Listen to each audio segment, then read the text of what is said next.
a.m. Time for the opening drive. Voted the best sports show in New Mexico For 5 years running. It's the OD in the AM with Jeff Siembieda and JJ Buck. It's like, damn, did you see what happened? Did you see the Pac-12 put a whooping on people? Did you watch what Oregon did to Iowa? Did you see USC and Kansas, their third worst loss in program history on a national stage? You got 4 of them in the final 16, and boy, are they really, really impressive this time of year. What's up, y'all? Your Sweet 16 is set. Your bracket is destroyed. Understood. It's the opening drive on 95.9 FM and AM 670 Sports Animal. Jeff Siembieda and JJ Buck. Reflective this morning, looking back on what we thought we know and realized we didn't know that much. Although going to be a little bit. We both liked Alabama a lot. I liked USC a lot. Thought Oregon was going to run with Iowa yesterday. I thought that LSU-Michigan game would be great. All of that happened. LSU-Michigan was of all the watches yesterday, that was the best watch. What's up, dude? Good morning. What it do? Good morning. Yes, the bracket is upside down. And that was the Michigan team I thought would actually show up. And as much as we've been talking about how I thought they were the weakest number 1 seed, and I figured they'd probably use that as a chip on their shoulder because a lot of people are looking at, all right, who's the number 1 that's going to fall first? And they pointed right at Michigan, and that wasn't the case, as they are the lone survivor in the Big Ten right now. That's all that's left. Out of all 9 teams, there's no more Iowa, no more Illinois, no more Ohio State, no more Michigan State, none of them.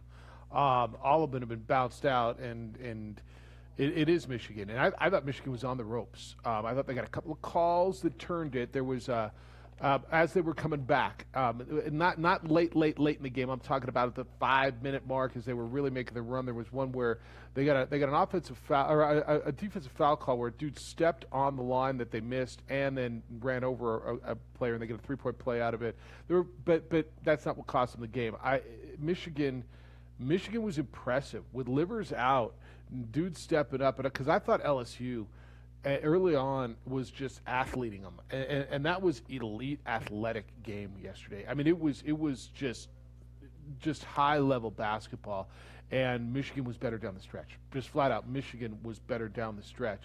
But I don't know what you thought of all the games. The Creighton game, God, Creighton was impressive. I thought that was the best watch yesterday. Was Michigan LSU. It was, and to see what Michigan did, as you were pointing out in those moments, the toughness, the execution, you're going to have to battle through some calls that go both ways late in the contest, but they really stepped up, and Hunter Dickinson came up double-double. They were just solid in the post, in those areas late in the game, because that's one thing LSU has, man, and you look at that squad, got players in the backcourt that put up a ton of points, freshman score that's outstanding, and of the matchups, like you said, we're looking, all right, I think it's probably St. Bonaventure LSU if you're looking for an 8 or a 9 to go on a run, just because we were questioning Michigan. And I was right there. And I was like, I just don't see it the way they finished the season. Livers being out, are they going to be able to hold up? And that team responded. And it was the players stepping up. And once again, that coaching staff, Juwan Howard and company, having them focused and ready to execute when things got tight down the stretch. And the 8 that advanced is Loyola. And so they'll move on, and your Sweet 16 is set. You've got 4 double-digit seeds, which is not a record, but the combined, when you add up the number of the seeds combined, it is a record. But 4 double-digit seeds, 15th seeded Oral Roberts in the Sweet 16, just as you all predicted. I understand. They're going to play Arkansas and the Must Bus. You've got 2 11 seeds, Syracuse, who moves on to play number 2 Houston. UCLA will play a 2nd seed in Alabama. And then you've got number 12 Oregon State out of the Pac-12, who has just caught fire. Look, Oregon State or Loyola are going to the Elite 8. One of the 2 of them are going to the Elite 8 and are going to have a shot at Houston or at Syracuse to go to the Final Four. What Wayne Tinkle's done with that Oregon State team is tremendous. And give Mick Cronin a lot of love. Now, I get it. I'm going to hear it. Well, what was his route? He had to play through the play-in game. This is kind of the Steve Alford story in his second year. Well, who'd they have to play? Well, they played Michigan State. I don't know. Tom Izzo's kind of a witch. He's pretty good. They played a Drake team that I think was pretty good, right? I'm sorry. They played a BYU team that was pretty good. Then Abilene Christian. I don't know how good Abilene Christian was, but Abilene Christian beat Texas. They're going to get tested now. Now they're going to get Alabama. Now they're going to get tested. But I think Mick Cronin's done a hell of a job. And for a team that lost, what was it, JJ, their last 5 of the regular season, they've turned it around too. Yeah, and it's one that sometimes it's not just how you play early and what they did to take out Michigan State, but luck of the draw. And as good as Abilene Christian looked against Texas, they were nowhere near the same team in that second round matchup. And yeah, Alabama turned it on offensively. They showed up, and that's the thing. This was one of the best offensive teams in the country, combined with one of the best defensive efficiencies. So when you do it out, possession, tempo, etc., that's a top 10 defense in Alabama. Played that way early, then you get the offense, and that's why they're a Final Four team. Well, I think, I think Alabama's a Final Four team too. And then Oregon, what Dana Altman did. First look at Oregon, they advanced to the first round because of a no contest with Virginia Commonwealth, and so what would you expect? I don't know, right? And here they are against this Iowa team that can score a lot, but questionable defensively. Luka Garza's terrific. 95 points Oregon put up on Iowa, and this game was put away early, and Oregon, look, whatever Oregon is, he is a terrific tournament coach. Dana Altman gets this athletic group ready year in and year out to make a run in the tournament, and here they are in another Sweet 16. I look at the 4 Pac-12 teams. Andy Enfield's got athletes. Andy Enfield's taken Florida Gulf Coast, for crying out loud, to the Sweet 16. I don't know if he's a great coach or not. I really don't. But he's got a heck of a team. Mick Cronin usually is pretty good this time of year. Dana Altman's terrific this time of year. And then the Oregon State run. And I look at Oregon State, and that's just a team that's coming together. And their clash with Loyola is so fascinating to me, because I think Loyola is the most solid, fundamental, like just watching a basketball team. And if you were going to coach a team and say, if you just didn't have the greatest athletes in the world in the rollout of basketball, you're going to say, go watch Loyola. Oregon State's not that far behind them. No, and I was looking at, the Sweet 16, and I was thinking it in terms of, all right, how would I rank these regions? And in the Midwest, I think Loyola is the best team remaining. That's how much faith and trust I have in the Ramblers and what they bring to the table. I like them better than Houston right now. I like them better than Syracuse. And I think they are the favorite in the Midwest at this moment with the way that they play. College Jokic, Cameron Kurtwig inside is a phenomenal post player that is built for March. And the coaching, the experience that they have on that roster, I think that's absolutely a team that is going to go far in the Midwest. But you look at Oregon State, and who knew? No, this is the background. Wayne Tinkle talked about growing up in Chicago, and he's been in that gym before as a kid, and he knows a lot about that program. So an interesting matchup for sure. And for the Pac-12 overall, it's an unbelievable tournament.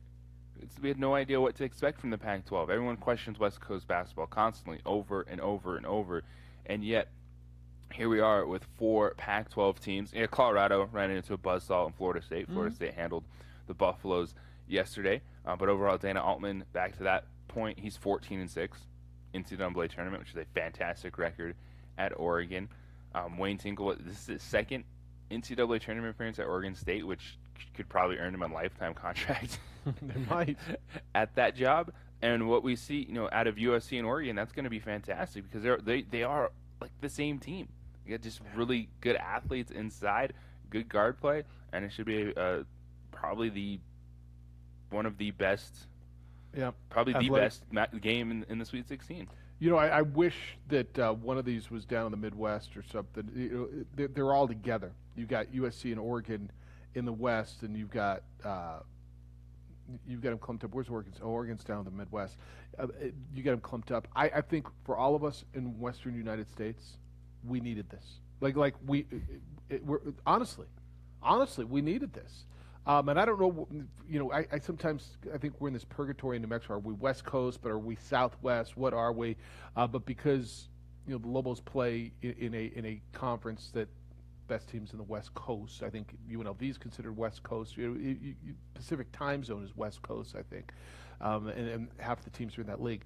I just think all of us out here needed this, the East Coast bias, and to watch UCLA get through, to watch what SC did to Kansas.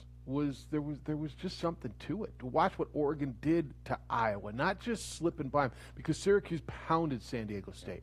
But to see Gonzaga sitting there and just dismantling fools as they did again yesterday, 87-61 over a good Oklahoma team and a good coach in Lon Kruger, to see the way they're winning, like honestly, it's been a long time. West Coast, Western United States basketball needed this. And I don't know if the Sweet 16 is going to be enough. There's no Duke this year. Carolina's not got knocked out in the first four. There's no Kentucky, and I don't. There's a reason they're not there. They weren't good enough. But these teams, it's honestly like for a guy who grew up on the West Coast and who's a Western sports fan, a Western United, like we needed this, man. I agree. I agree, and it's to your point on where do you put some of these teams? Like when you look at how does the Big 12 factor in, like Baylor in this conversation? Where do people kind of consider them? But just a lot of it sometimes it's just like west of the Mississippi, and I think the Big 12 kind of gets enough of that love, but really, it's looking at all these teams and to see what the Pac-12 has done. It's been fantastic, and it's one too that you don't want to discredit what's gone on because a lot of those Big 10 teams were good this season. And I do think in a normal year they probably wouldn't have got 9. It would have still probably been around 7. But you show up to the tournament, and this is why they play. This is why you have to win and advance, because the regular season is nice. It will get you in the tournament, but it doesn't win you anything in March. And so I'll use your Big 12 or your Big 10 argument because I think you're right, and to not completely discredit the Mountain West season, okay? Because the Big 10 started with 9 and didn't get more than 1 through the first weekend. And so is that disappointing? Yeah, sure it is, as it was for the Mountain West. And I'll tell you, to me, then don't totally discredit the Mountain West season because of the performances that San Diego State and Utah State put on. Because, I as I'm watching Kansas last night, I'm thinking of San Diego State. I was, just because, damn, people are going to clown Kansas, right? Is Kansas bad? Are they horrible? Pretty decent, right? They got run out of the gym on a bad night, and it's kind of the San Diego State thing. And meanwhile, we're gonna talk about everybody, but I mean, who's beating Syracuse? Who's cracking the zone and shutting down Buddy Buckets? And that's the difference. Why Syracuse is so good in March is the length the athletes they have playing the 2-3 zone make it really difficult on everybody that doesn't see them on a yearly basis, and which is why things are so different for them in conference play versus tournament play. All right, we're going to hear from you today. 505-246-0610. Your Sweet 16 is set. It might not be yours, but it is the Sweet 16, no matter what yours looked like. 505-246-0610. Emails will come in this morning. Jeff or JJ at sportsanimалabq.com. Follow JJ on the Twitter, _JJ Buck. You can hit us on the Facebook, the OD and the AM. You can watch the show there as well. Josh is producing ProView Networks for you. Give Mike a call at 505-246-0610. We'll talk more hoops when we come back. A lot more thoughts on the tournament, what we saw yesterday. We'll get into the NFL signings as well because we got a full day here on the opening drive. Who's watching your home? It's a question that I hope is answered, and you say it's the good guys, not the bad guys. You trusted your home security maybe to a bunch of good guys that sold out. Call IPS. International Protective Service watches my home. They're here every day. They come by at least once a day and make sure that my home is protected. It gives everybody a peace of mind. If you go out of town, and now people are starting to move a little bit, it's spring, they will watch your home. They will pick up the newspaper, the garbage gets rolled out to the curb and back on garbage day. They'll pick up the mail, do exterior checks, and they are not for sale. not like some of these other companies that sold out to a national company. IPS is invested in this community, and they care about your home and your business security as if it's their own. I've trusted them for a long time. Let their highly trained armed guards or 24-hour patrols at IPS protect what's yours. Don't wait until something bad happens. Call IPS at 505-897-2420. That's 505-897-2420. Or visit ipsglobal.com.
No, right through the wickets. Did that go? Yes, it did.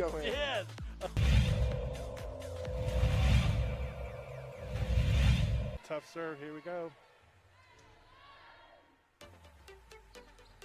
That's a great serve, ace by Vance will kill, and then an ace for the 5'9" 8th grader.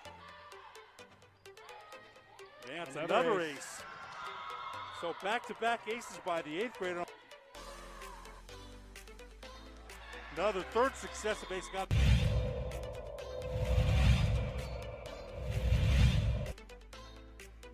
Yarno back to pass, looking left, looks to his right, throws, caught, touchdown. Touchdown, Western New Mexico.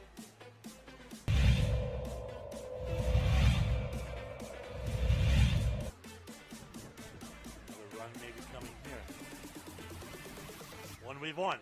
Only the keeper to beat, and she does. Rio Rancho's on.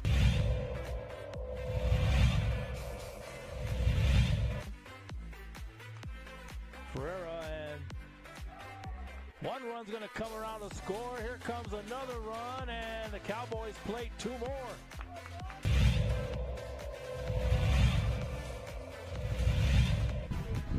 Delivers. That one's driven to right field over the head of the right fielder. That one's out of the park, a home run. And that's directly into the wind. I mean, I don't know what happened there, but she got around on it. She had hit one like that earlier in the game, but it was foul. Didn't go out, but that one carried and went out of the park.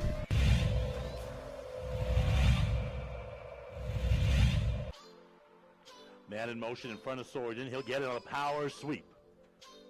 On the first play of the game, and he might be off to the races. Nobody in front, and we're going to have an opening touchdown for the Buffaloes.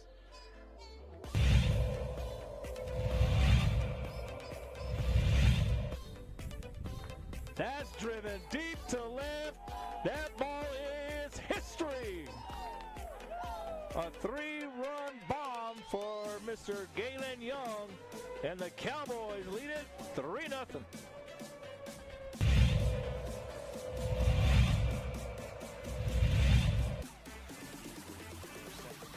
Midfield by Molina. Now to Martin.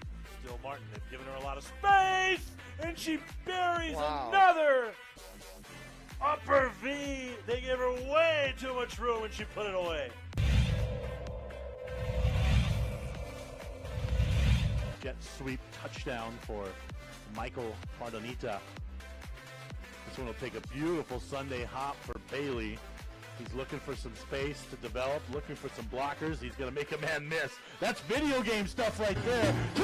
All right, the University of Colorado got beat yesterday. Just a horrible, I guess horrible is a horrible understatement, day in Boulder, Colorado yesterday. The players playing with heavy hearts. As the report is now 10 people were killed in a supermarket shooting in Boulder during the day, and then the University of Colorado basketball team had to go out and play that night.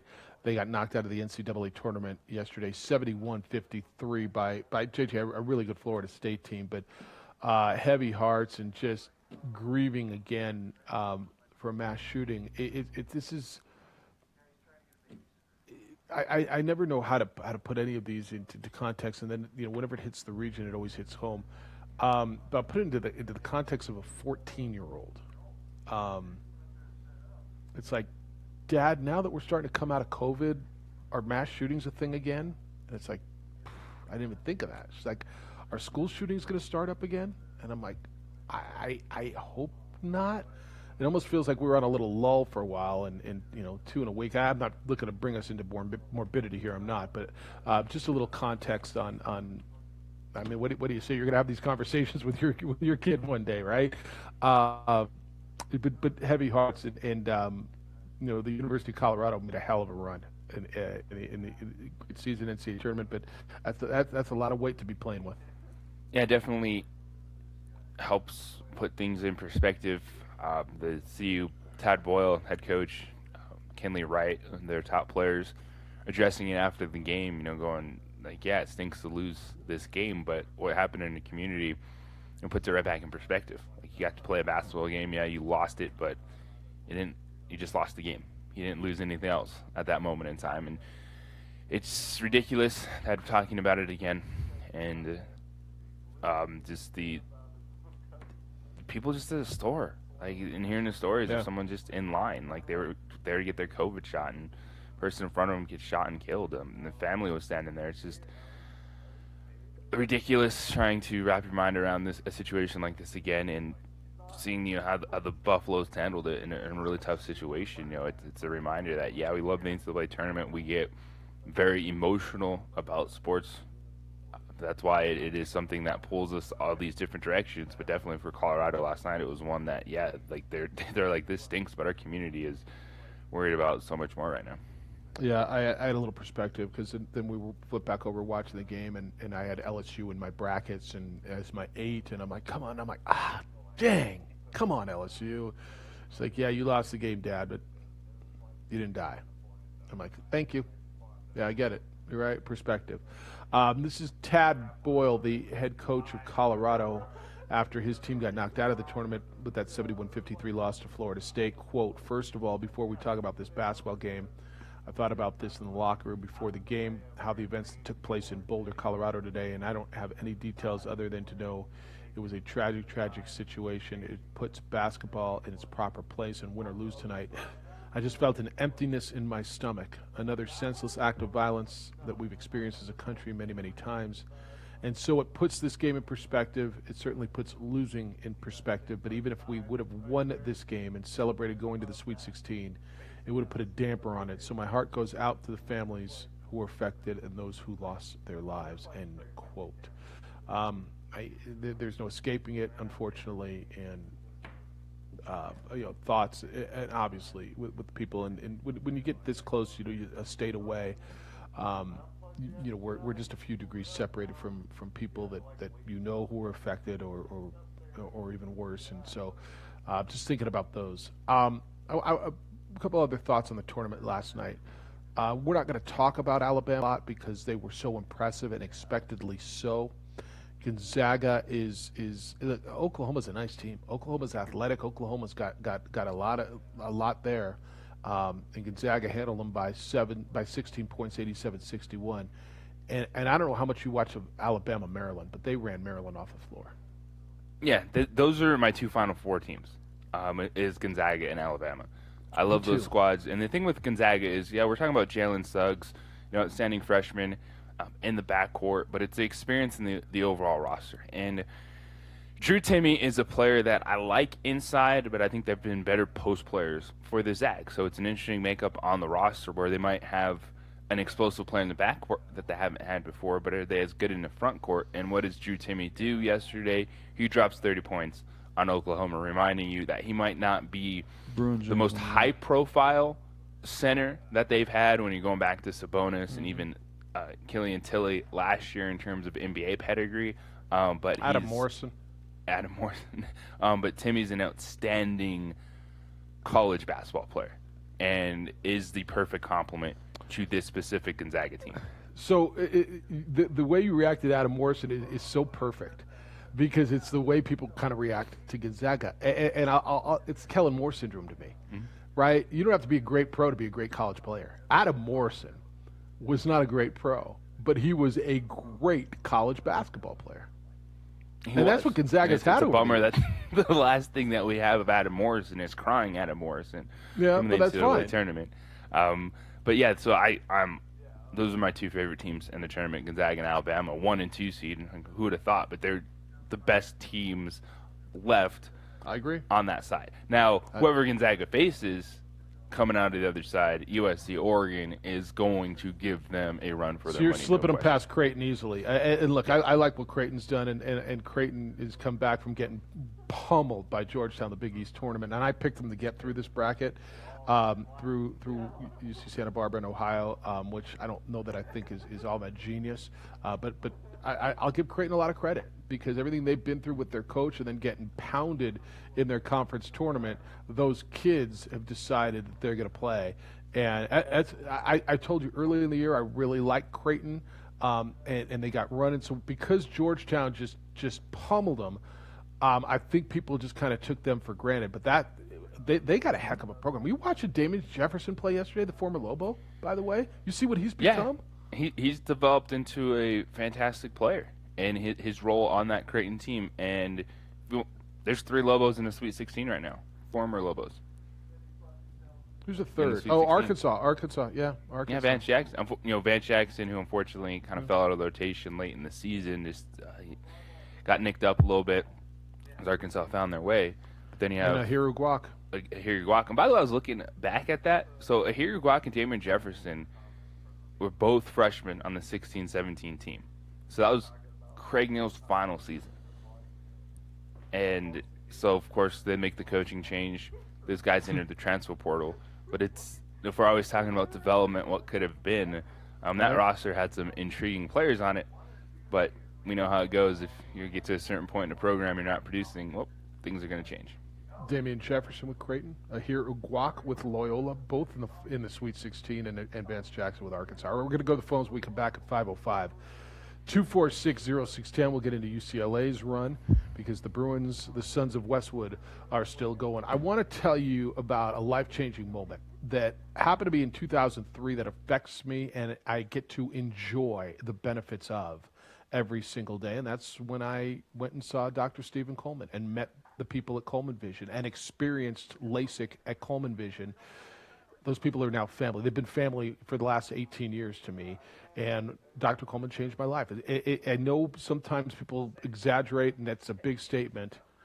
Not a lot of things change your life, but this did. I was anchoring the news, putting in lenses and dealing with classes with my makeup every morning at 4 o'clock in the morning, and I was done. I'd been wearing glasses since I was in high school. And so I went to see Dr. Coleman, and I had a high degree of astigmatism, and that's something in which he specializes. The technology he uses, in fact, is cutting edge. Look, he's played a significant role and still does in developing and testing the current technology. It's used around the world, not just in New Mexico, but around the world. It originated, the technology did at Sandia Labs in New Mexico, and that's why people come from all over the country to get their LASIK done at Coleman Vision. I did. And I'm so glad I did. I had my surgery at 1 o'clock in the afternoon, opened my eyes a short time later, and it was instantaneous. I could see the difference. I anchored the news at 5 o'clock the next morning without lenses, and I've not worn lenses ever since. On top of that, the Colemans are unbelievable people. They have become family to me. They are great members and contributors to our community. You're going to love it.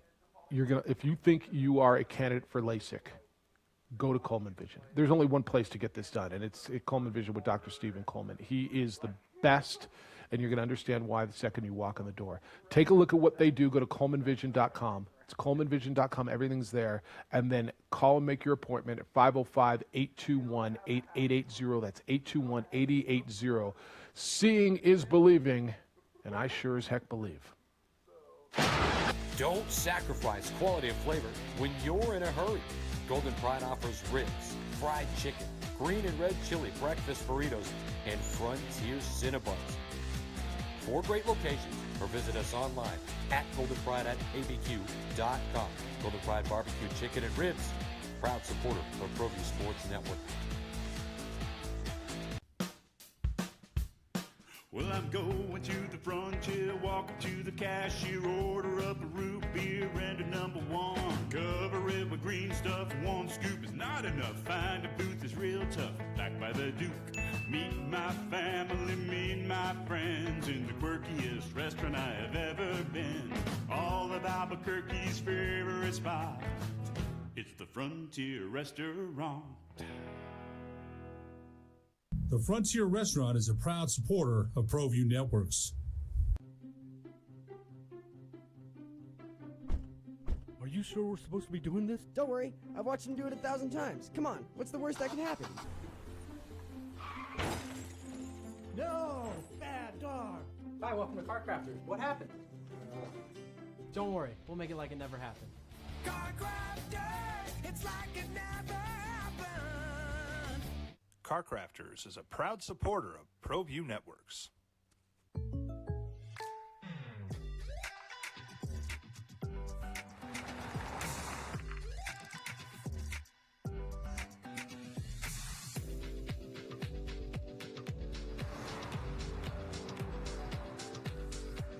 For your surprisingly great rates, contact your local State Farm agent today. If you want the real deal, call State Farm agent Marty Size in Albuquerque today. Like a good neighbor, State Farm is there.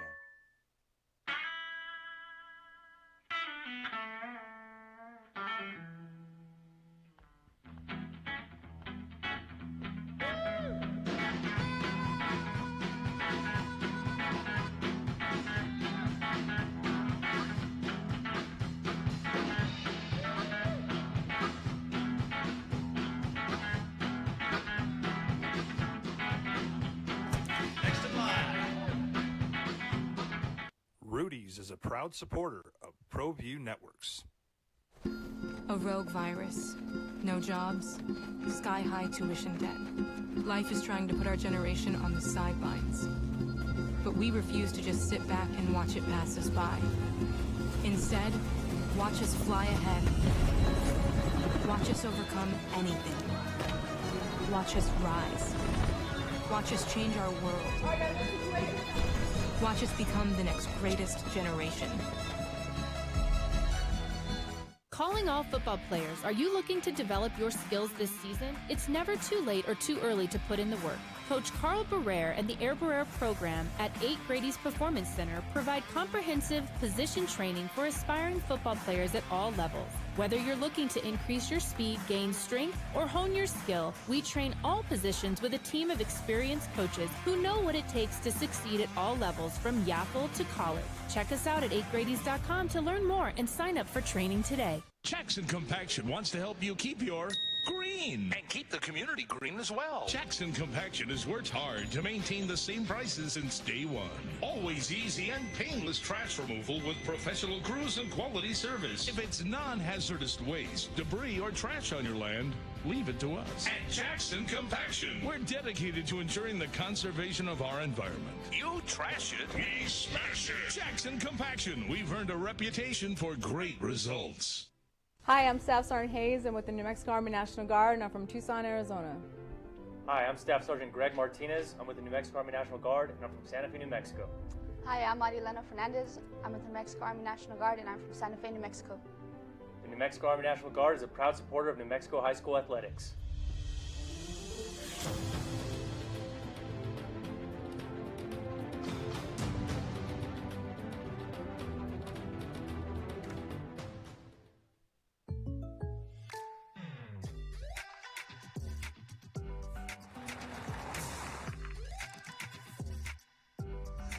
All right, we're moving on, baby. All the tournaments here on your home for the NCAA tournament, 95.9 FM and AM 610, the Sports Animal. It's kind of weird. So next week we go Saturday, Sunday, Monday, Tuesday. Is that right? And then it's all crazy and stuff like this series. You got your Final Four. UCLA was a 67-47 winner yesterday over Abilene Christian. I coached my butt off, man. I have, you know what? And then I come back and I grow a little facial hair just for this show, and then I shave it off to go do that, and then I do it. But Bruin James. Well, there's 3 of you now, because Mick Cronin's brother, they're twins. I saw him. I'm like, yeah. For a second, I was like, how did Mick Cronin get in the stands so quickly? He's wearing a different shirt. Hanging out with Hep.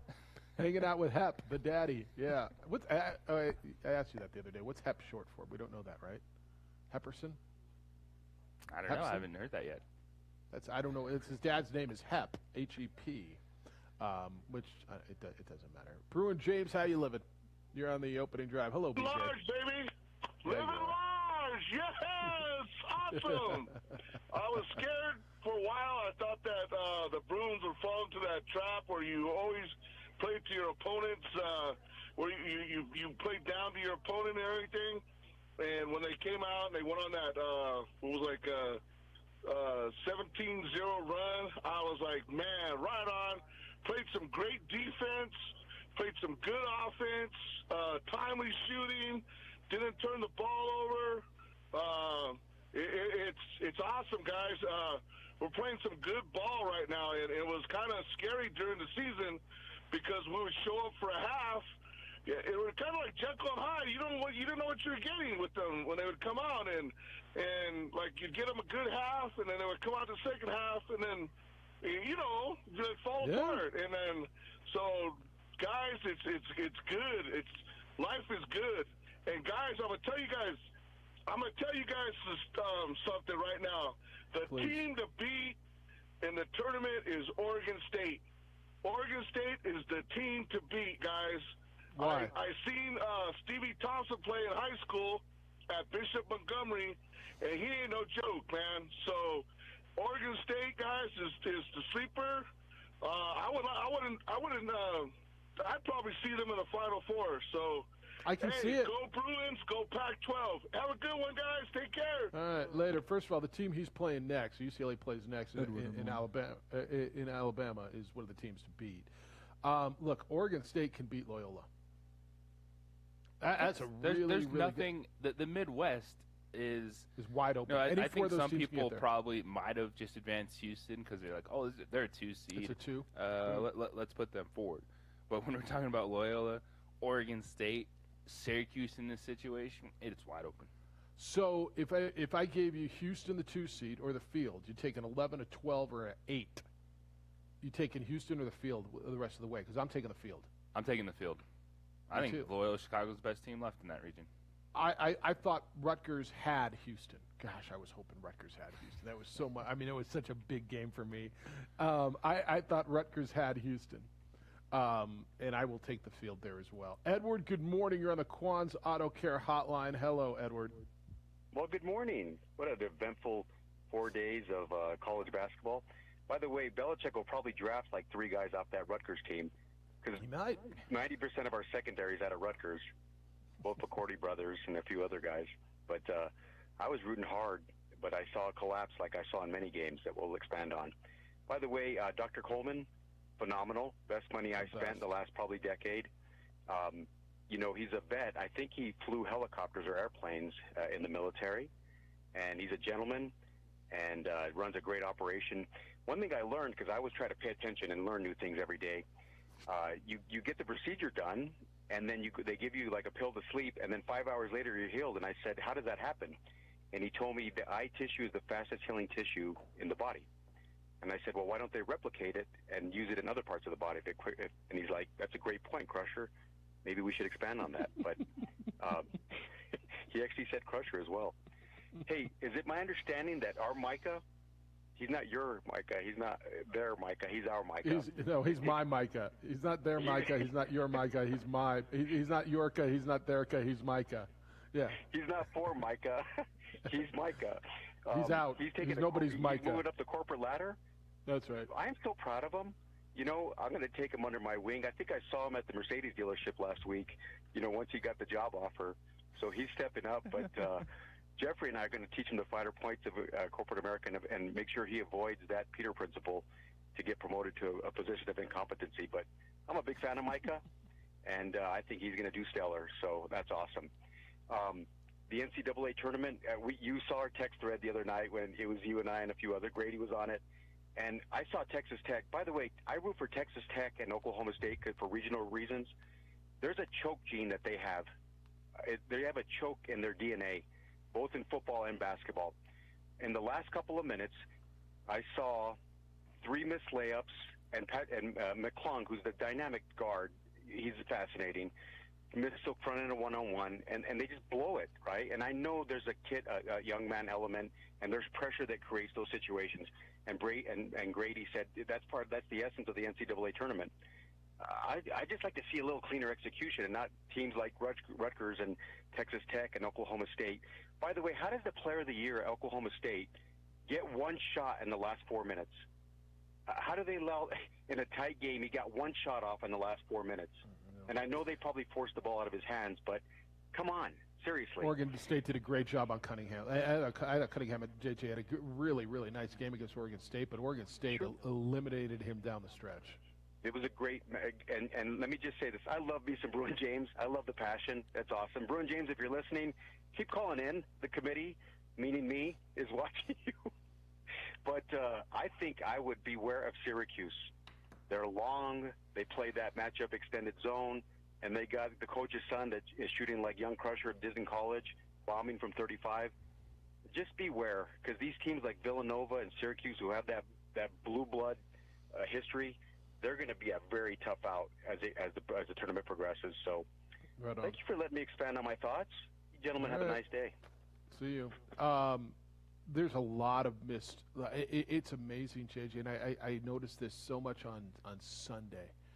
And this is college basketball a lot, but so much down the stretch. There were so many shots at the rim missed that would have turned games. Not just in that Rutgers game, although certainly in the Rutgers game, but you look down the board and a lot of those close games. Boy, oh boy, a lot of putbacks, a lot of shots. Great efforts to get to the rim and not finishing. Yep, and that's what you find out about good teams and then great players in these situations. And Texas Tech, it's hard for me to say that it's a program thing as opposed to just a team thing. Because if I recall, wasn't Chris Beard in the national championship game 3 years ago? Yes, he was. So I think they've done a pretty good job at Tech since he's been there. And yeah, I'm right there. I think Syracuse, is going to be an Elite Eight team. I think they're going to really fluster Houston, especially coming off that tough game against Rutgers. And it's not necessarily the program. The whole blue blood thing. It's because of the talent, and absolutely the players that have kind of been there, done that. And you look at a team like Villanova, who was a trendy 12-5 upset pick when you're looking at it going in. And Connor Gillespie, their starting point guard, they lost him a few weeks ago. And they said, oh, Winthrop, this is a mid-major team coming in. That's on fire. That's on a roll. Well, they win that game. It was a tight one, but that was a 73-63, so a 10-point win. Then they faced North Texas, and they blew them out the belt. But Baylor's a different animal. Baylor is the best team in that region, and now it'll be interesting to see how they handle the 4 guards, which could be the 4 best guards in the country, in Baylor. Wouldn't it be something if Oregon State's the representative of the Pac-12 in the Final Four? Because I don't think SC or Oregon's getting by Gonzaga. I just don't. I think UCLA's run ends with Alabama. Would be something else. All right, keep them coming. This is really good. Really good. 505-246-0610. Hey, it's spring. A lot of you are going to load up the kids, the dog. You're going to hit the road. Finally, it's been a while. You're going to go have some fun, and then you're going to get back home, and the vehicle is going to be filthy. Filthy on the outside. Inside, borderline disgusting. On-the-spot automotive detailing should be one of the first calls you make. On-the-spot automotive detailing. You might even have sand and salt from the winter still sitting there damaging your paint. On the spot will get rid of all of it for you, and you don't have to take it to them. I don't even know where they are. Doesn't matter. They come to you wherever, whenever it is convenient for you. They'll come to your home. They'll come to your office. They'll give it a thorough cleaning inside and out. Sand and salt from the winter, stains, spills, pet hair, stink, all gone. Maybe you go to one of those big car washes. They've got hundreds of vehicles that go through those every day, and unless they keep those brushes clean, they can scratch your paint, and they're usually done in about 7 minutes. 7 minutes. How good can that be?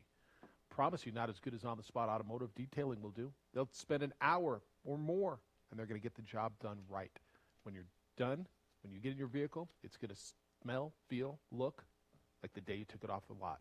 On the Spot Automotive Detailing, 505-859-2859 is the number. 505-859-2859, or visit them at otsdetailing.com. With Allstate, you can. For your surprisingly great rates, contact your local State Farm agent today. If you want the real deal, call State Farm agent Art Sandoval in Albuquerque today. Like a good neighbor, State Farm is there.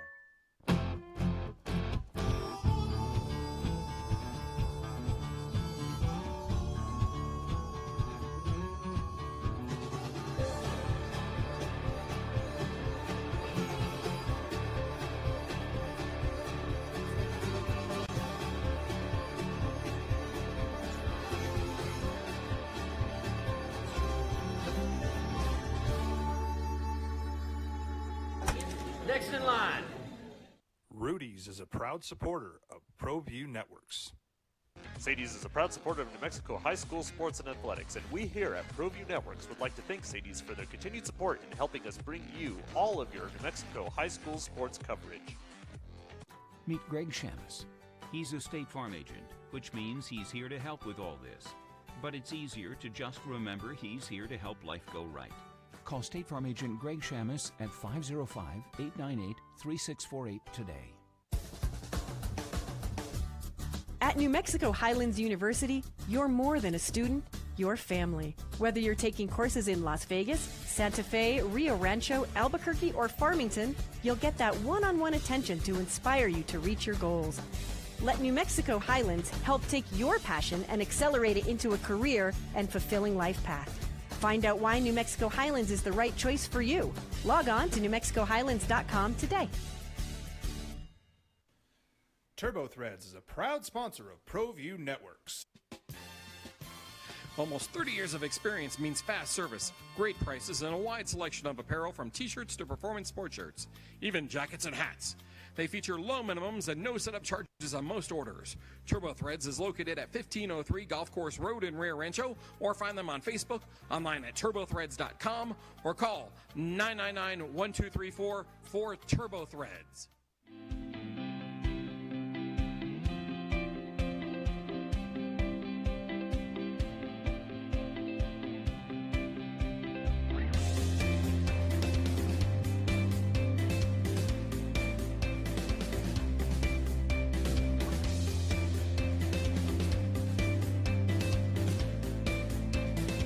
Plan your adventure at WNMU.edu.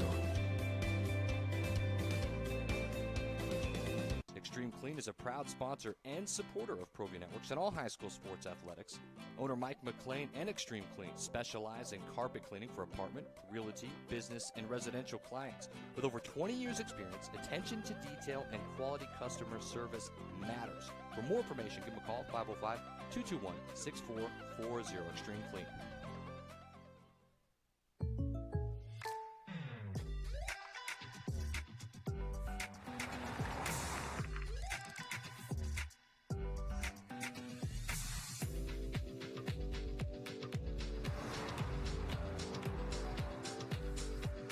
Your surprisingly great rates? Contact your local State Farm agent today. If you want the real deal, call State Farm agent Ashley Duran in Albuquerque today. Like a good neighbor, State Farm is there. Here at Legacy, we are here to disciple people by helping them connect with God, grow in relationships, and live generously.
shot. No, right through the wickets. Did that go? Yes, it did.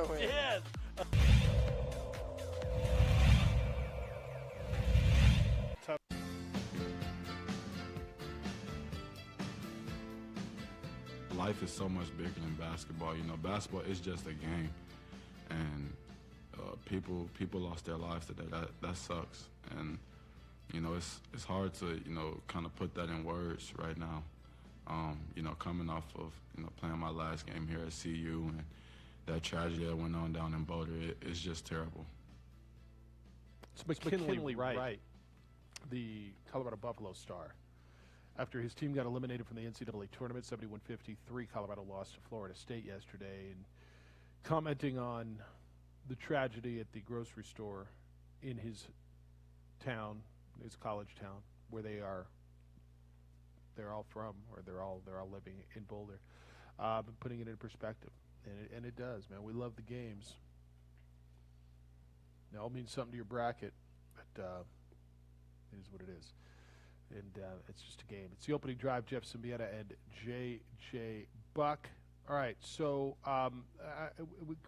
we'll continue. I know we're going to continue talking about it. I want to hit another piece of this, which is and it's not borderline anyway, a disgusting trend. Both E.J. Liddell from Ohio State and now Kobe Coburn from Illinois are receiving threatening, racist tweets because their team lost in the NCAA tournament. I know it's not the first time this has ever happened. What gets you to a point? Is it because you bet a lot of money on a college game and you lost? Is it because your brackets? Is it because what gets you to a point where you were sending threats, period, on social media? You're pretty brave behind your keyboard or behind your phone. Let alone racist-based threats to college athletes who lose a basketball game. How do you get a bad person? Disgusting. It's what we've seen, and the crazy thing, it's not anymore. A lot of it too isn't just people hiding behind fake names and profiles. It's just people on the internet thinking, oh yeah, it's the internet, I'll say what I want, and it comes out and you realize, yeah, you're a terrible person. And unfortunately, there's a lot of those out there that take it to that extent with college athletes. Yeah, you're emotional about it, so be it. It's a game. Someone's going to win, someone's going to lose, but it's in threatening messages to student athletes is stupid, man. It's pathetic. What are we doing? I sit here sometimes and I just, if you can't afford to lose the bet, don't bet. If you can't afford to lose the $5 that you put into a pool or the $25 or whatever, don't enter. What you think the kid wanted to lose? You think that young man wanted to lose? There's going to be one team out of the 68 that doesn't lose. One. Rudy, good morning. You're on the Quan's Auto Care Hotline. Hello, Rudy. Good morning. Well, first of all, my thoughts and prayers go out to anybody in Boulder, Colorado. I don't, we can have all the discussions we want about guns, but it really starts with people. And whatever's going on in somebody's head, whether it's a handgun or rifle, I don't even know what weapon was used. It's the heart that we have to start getting to in these people, and we have to start doing a better job raising our children to have respect for other people. And that leads right into this. Sports is fun. When I go to Vegas, my buddy and I sit down and we kick in $25 a piece and do a $50 3-game parlay. And if you win, you're happy, and if you lose, oh well. But people who actually attempt to bet sports to win money, I was next to a guy one time in Vegas. He had bet his family's mortgage that month on a football game. So, yeah, that's a problem.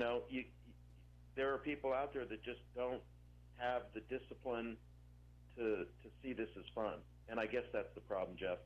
But if you're not having fun watching sports, pick something else to have fun, because this shouldn't be that serious. Yep, you're right. Now, That said, I was pacing the floor like an expectant Yeah, father I bet you were. yesterday watching Michigan play LSU. That was a crazy game. Cam Thomas, I thought he was going to score 100 points the way he started for LSU. But true to form, Michigan is showing why they're a number one seed. That was a grinded out, all hands on deck, guys step up that haven't, and now they got a week to prepare for Florida State. And I think that gives an advantage to Michigan. They really have a high basketball IQ, and Juwan Howard has proven that he's a pretty darn good coach, isn't he? Yeah, he's done a hell of a job there. Not just recruiting, but coaching. I mean, and a lot of guys can recruit, but what does he do when he gets them on campus? As Eddie Nunez said last week, what do you do when you get them here? And he's done a hell of a job when he gets them there. Exactly. And then I noticed Minnesota hires a former assistant and pays him $1.9 million a year. So I don't know if Minnesota's ever going to get out of this thing, and I hope New Mexico gets out of the, churning coaches to find the right coach. I hope this is the right coach. I really think it is. I like the hire. The more I think about it, the more I see what Coach Pitino's up to. I think he can do some really big things for New Mexico and get us back. Man, it's fun watching people, win. Go through that. I remember when we went through that. And, people were commenting about San Diego State. That's the same defense that New Mexico had to play against in the round of 32 against Syracuse. That is a tough defense. If you don't see that defense sometime during the year, it's really hard to adjust. Syracuse has ended a lot of season. Yeah, Rudy, we hit the top of the hour. Got to hit this hard break, but thanks for the call. Syracuse has ended many a season, including the Lobos. I remember I was in Rupp Arena, losing when the Lobos lost to Syracuse one year, and it was that zone defense. It was the same damn thing 20 years ago. It's the opening drive. Jeff Siembieda and J.J. Buck on ProView Networks at 95.9 FM and AM 610, the Sports Animal. Have you ever seen a person who has a certain... That's a great serve ace by Vance, so a kill and then an ace for the 5'9" 8th grader. Vance, another ace. So back-to-back aces by the 8th grader. Another third successive ace got.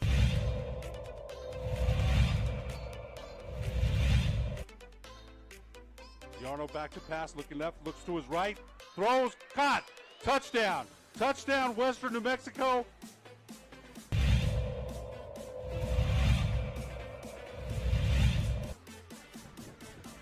run may be coming here. One we've won. Only the keeper to beat, and she does. Rio Rancho's on.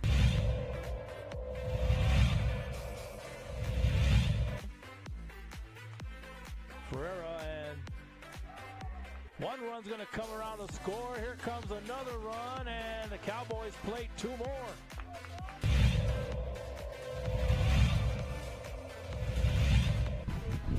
Delivers. That one's driven to right field, over the head of the right fielder. That one's out of the park, a home run. And that's directly into the wind. I mean, I don't know what happened there, but she got around on it. She hit one like that earlier in the game, but it was foul. Didn't go out, but that one carried and went out of the park.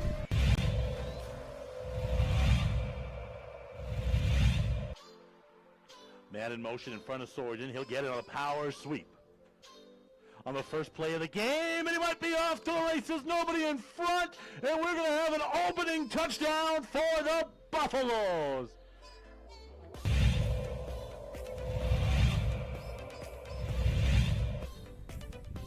That's driven deep to left.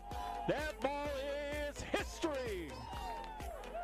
A three-run bomb for Mr. Galen Young, and the Cowboys lead it 3-0.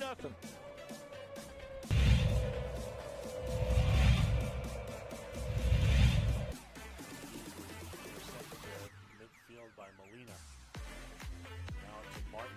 Still Martin. They've given her a lot of space, and she buries another upper V. They gave her way too much room, and she put it away. Jet sweep touchdown for Michael Pardonita. This one will take a beautiful Sunday hop for Bailey. He's looking for some space to develop, looking for some blockers. He's going to make a man miss. That's video game stuff right there. To the sideline, to the house, touchdown, Merrill.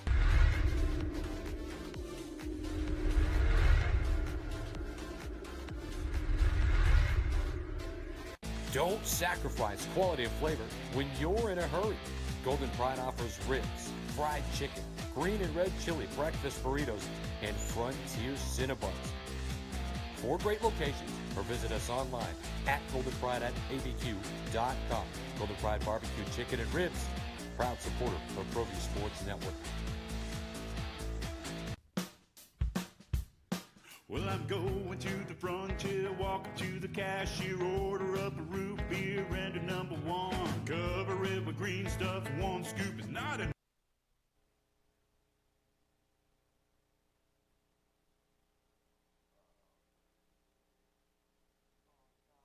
Find a booth is real tough. Like Now, voted the best sports show in New Mexico for 5 years running.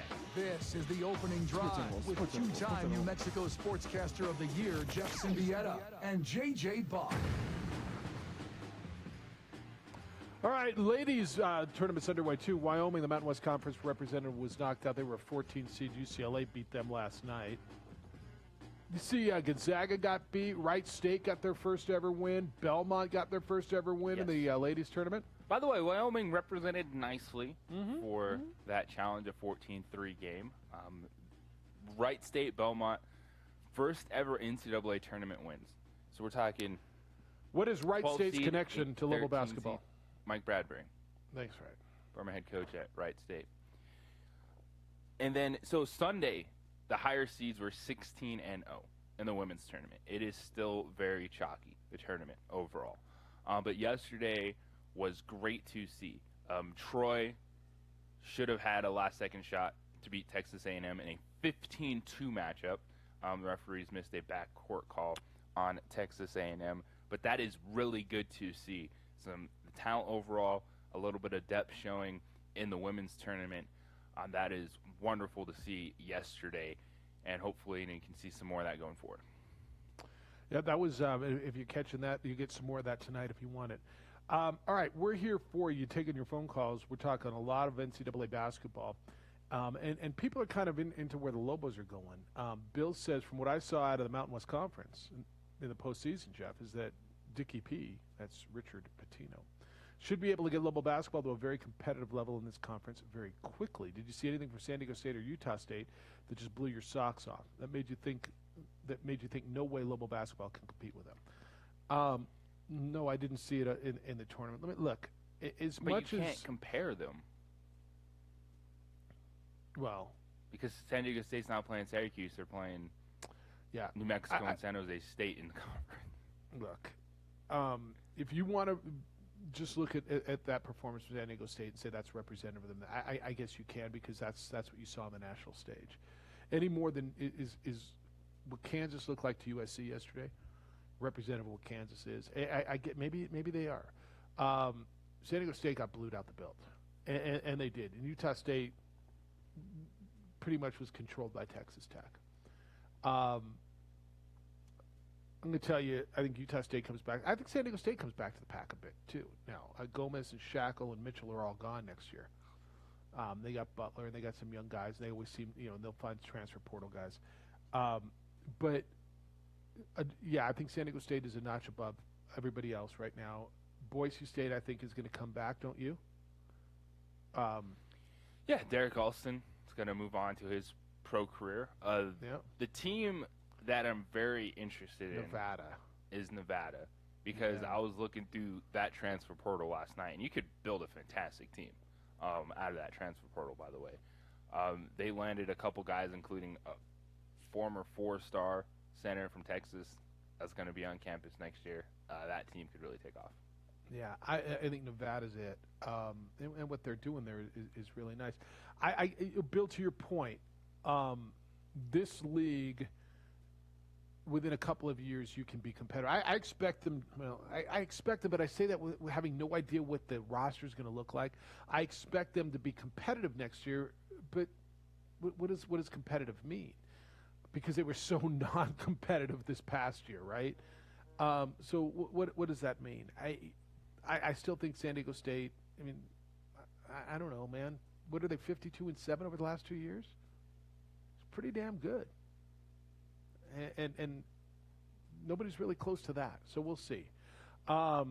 Dan says, luck, Jeffrey, and departing Micah John. Yesterday, Juan Jose, that's you, JJ, said Lobo fans are dying for 2 games. I think Lobo fans would rather have a little luck go their way to get to the second weekend. When is Lobo basketball going to be that 11 seed that draws a paper tiger in the first game? Then a one-hit wonder 14 seed that doesn't have anything left in the tank. There you are, Sweet 16. It's from Dan. He's talking about UCLA. I don't know, man. Look, with all due respect, Harvard, they should have beat Harvard, right? I mean, like with all due respect, they were a 3 seed and got beat by Harvard. Who else beat them? Washington knocked them out one year, right? Recently, Villanova beat the Danny Granger team. Boy, Villanova just pummeled that team. Washington beat a Steve Alford team. Which one am I missing? What am I missing? So you had Craig's that team Washington loss. You had Craig's team lost to Stanford. Yeah, that was a good Stanford team. A couple NBA players on that Stanford roster, but there's some on the Lobos roster. There was the second round loss to Louisville. Yeah. Louisville's been there a number of times. I mean, Louisville's done it to them a number of times. Do you need luck? Yeah, you need some luck. Is it luck of the draw? I mean, I don't know. Was UCLA just totally lucky? They beat a Michigan State team that, I mean, yeah, I guess there is some luck to UCLA's draw, right? I never totally bought into BYU, although BYU had a nice win over San Diego State. They damn near beat. Let's put it in perspective. They were beating Gonzaga at halftime in the West Coast Conference Championship game, and then the second half happened. Damn near beat probably isn't right. That was a good BYU team, but fair to say, Paper Tiger at 6. Were they a 6? Yes, I had Michigan, UCLA, whoever winning that game, advancing to the Sweet 16. Me too. So no, absolutely, I did too. Now you thought they'd get through Texas, didn't you? You didn't think they'd have to go through Abilene Christian. Yes, I think we all did, and that was going to be a battle because Texas is so athletically gifted. But yeah, there's a little something to it. Oregon State fought their way, fought like hell. I mean, Loyola fought like hell. Who else is? I mean, I don't know. I've told you this for years, and I would tell this to Dan. There's not an easy draw. When you get here, everybody's a champion of something. Well, Jeff, they're a champion of that league. Really? Tell Abilene Christian that. How's Oral Roberts doing for you? Champion. You don't even know what league they're in. But they're in the Sweet 16. And they're a team that finished 4th in the regular season. But they're champions. Won the conference tournament. Yeah. Going to run. Yeah. Oregon State picked what? Were they getting? I saw a shirt somewhere. I can't remember. What were they picked to the Pac-12? That's right. So, look, it is what it is. It's that's what's the beauty of this time of year. So my mom said to me, well, but the better seeded teams, they're not winning. Why? They should play more than one game. No, that's the beauty of this, man. The best team, I tell you this all the time, the best team throughout the year isn't always the champion. If you want to crown a champion over the regular season, just say the best team over the long haul. They don't have playoffs, don't have conference tournaments, and don't have tournaments. If you want to just crown a champion over the long haul, then Peyton Manning would have won a bunch of championships, man. He was a great best regular season quarterback I've ever seen, JJ. Best I've never seen. But that's not why you love playoffs. That's not why you love tournaments. That's not why you love this kind of stuff. Glenn says if Bruin James has taken Oregon State, Jeff, I'll predict the Beavers get blued out of the Bilt in their next game. Okay? Fair enough. And then there's this from Jack, Micah. Jack says, did Micah really miss Battle of the Network Stars? Now, that was TV. You waited all year to watch the Stars of Duke of Hazzard go up against Love Boat and Hill Street Blues in an obstacle course or a dunk tank. And then he sent me a link. I can send you the link if you want to sit around and watch the episode. More than happy to. You're like, no, I'm good, man. I'm good. That was TV. All right, 505-246-0610, 888-922-0610. Your emails come in this morning, Jeff or JJ at sportsanimалabq.com. You can find us on the Twitter. That's JJ's Twitter _JJ Bucket. On the Facebook, The OD in The AM. Alden's driving the ship on the TV side on ProView Networks. Mike is taking your calls on the radio side, and I'm going to give you a few truths about life. That's right. That's what I'm here for, as you roll through your Tuesday morning. Gentlemen, as you age, things like fatigue and low T, even hair loss are natural. And there's a really good chance that some of that's going to happen to you. The beauty is you can battle nature if you call New Mail. If you're experiencing these things, you're regularly tired, maybe carrying a few extra pounds, you're dealing with erectile dysfunction, I suggest you call New Mail. New Mail leads the way in helping men deal with all these things for years. They got testosterone replacement, which utilizes cutting-edge technology, and men all over the country benefit from this. They feel better. Call them at 505-652-1688 or visit Newmail. That's NUMALE.com. Fellas, Newmail is convenient. They're right here in Albuquerque. The process is comfortable. It starts with your first phone call all the way through the treatment, and Newmail guides you through the process.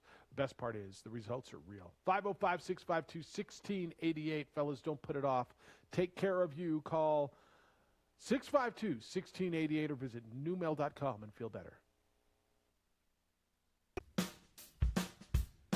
Well, I'm going to the frontier, walking to the cashier, order up a root beer and a number one. Cover it with green stuff, one scoop is not enough. Find a booth is real tough, back by the Duke.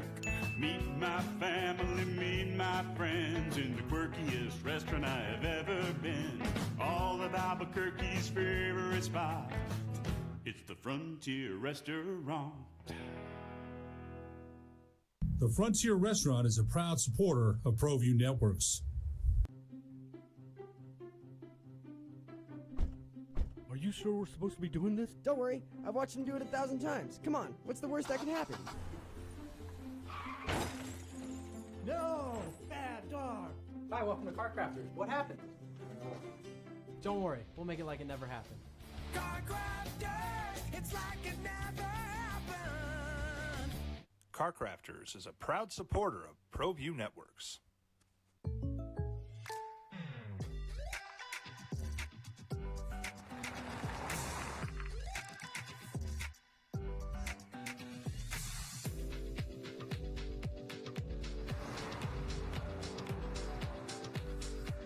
For your surprisingly great rates, contact your local State Farm agent today. If you want the real deal, call State Farm agent Marty Size in Albuquerque today. Like a good neighbor, State Farm is there.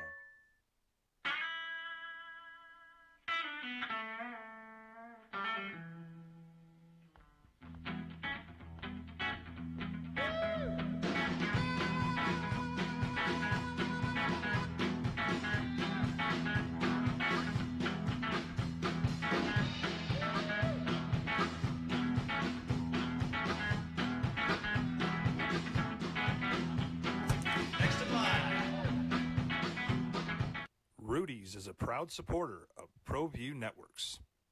A rogue virus, no jobs, sky-high tuition debt. Life is trying to put our generation on the sidelines. But we refuse to just sit back and watch it pass us by. Instead, watch us fly ahead. Watch us overcome anything. Watch us rise. Watch us change our world. Watch us become the next greatest generation. Calling all football players, are you looking to develop your skills this season? It's never too late or too early to put in the work.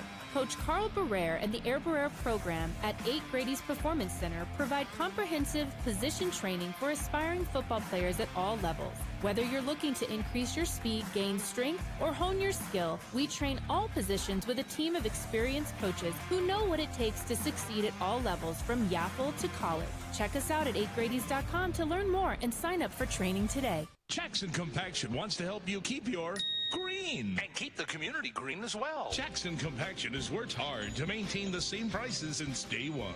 Always easy and painless trash removal with professional crews and quality service. If it's non-hazardous waste, debris, or trash on your land, leave it to us. At Jackson Compaction, we're dedicated to ensuring the conservation of our environment. You trash it, we smash it. Jackson Compaction, we've earned a reputation for great results. Hi, I'm Staff Sergeant Hayes. I'm with the New Mexico Army National Guard, and I'm from Tucson, Arizona. Hi, I'm Staff Sergeant Greg Martinez. I'm with the New Mexico Army National Guard, and I'm from Santa Fe, New Mexico. Hi, I'm Marilena Fernandez. I'm with the New Mexico Army National Guard, and I'm from Santa Fe, New Mexico. The New Mexico Army National Guard is a proud supporter of New Mexico high school athletics.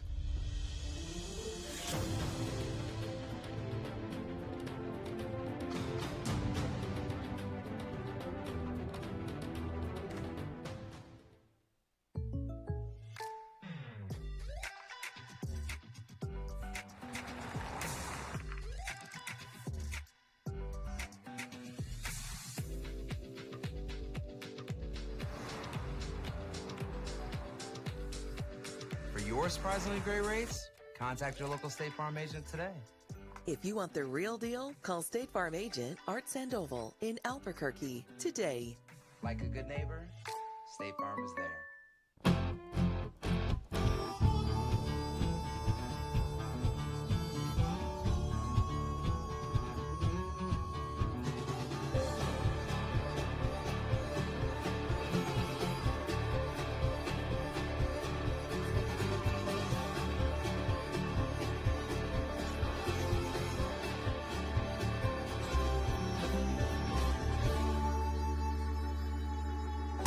Next in line. Rudy's is a proud supporter of ProView Networks. Sadie's is a proud supporter of New Mexico high school sports and athletics, and we here at ProView Networks would like to thank Sadie's for their continued support in helping us bring you all of your New Mexico high school sports coverage. Meet Greg Shamus. He's a State Farm agent, which means he's here to help with all this. But it's easier to just remember he's here to help life go right. Call State Farm agent Greg Shamus at 505-898-3648 today. At New Mexico Highlands University, you're more than a student, you're family. Whether you're taking courses in Las Vegas, Santa Fe, Rio Rancho, Albuquerque, or Farmington, you'll get that one-on-one attention to inspire you to reach your goals. Let New Mexico Highlands help take your passion and accelerate it into a career and fulfilling life path. Find out why New Mexico Highlands is the right choice for you. Log on to NewMexicoHighlands.com today. TurboThreads is a proud sponsor of ProView Networks. Almost 30 years of experience means fast service, great prices, and a wide selection of apparel from t-shirts to performance sports shirts. Even the NFL stuff, too. This is Sean Watson. I don't know what more to say. I mean, they're just more and more lawsuits. Mike Davis, the running back, signs with Atlanta, 2 years, $5.5 million. Adoree Jackson, the cornerback, signs with the Giants, 3 years, $39 million. Giants are trying to make some moves. I mean, they're trying to be relevant. I think they see the NFC East as being winnable with what the Cowboys were.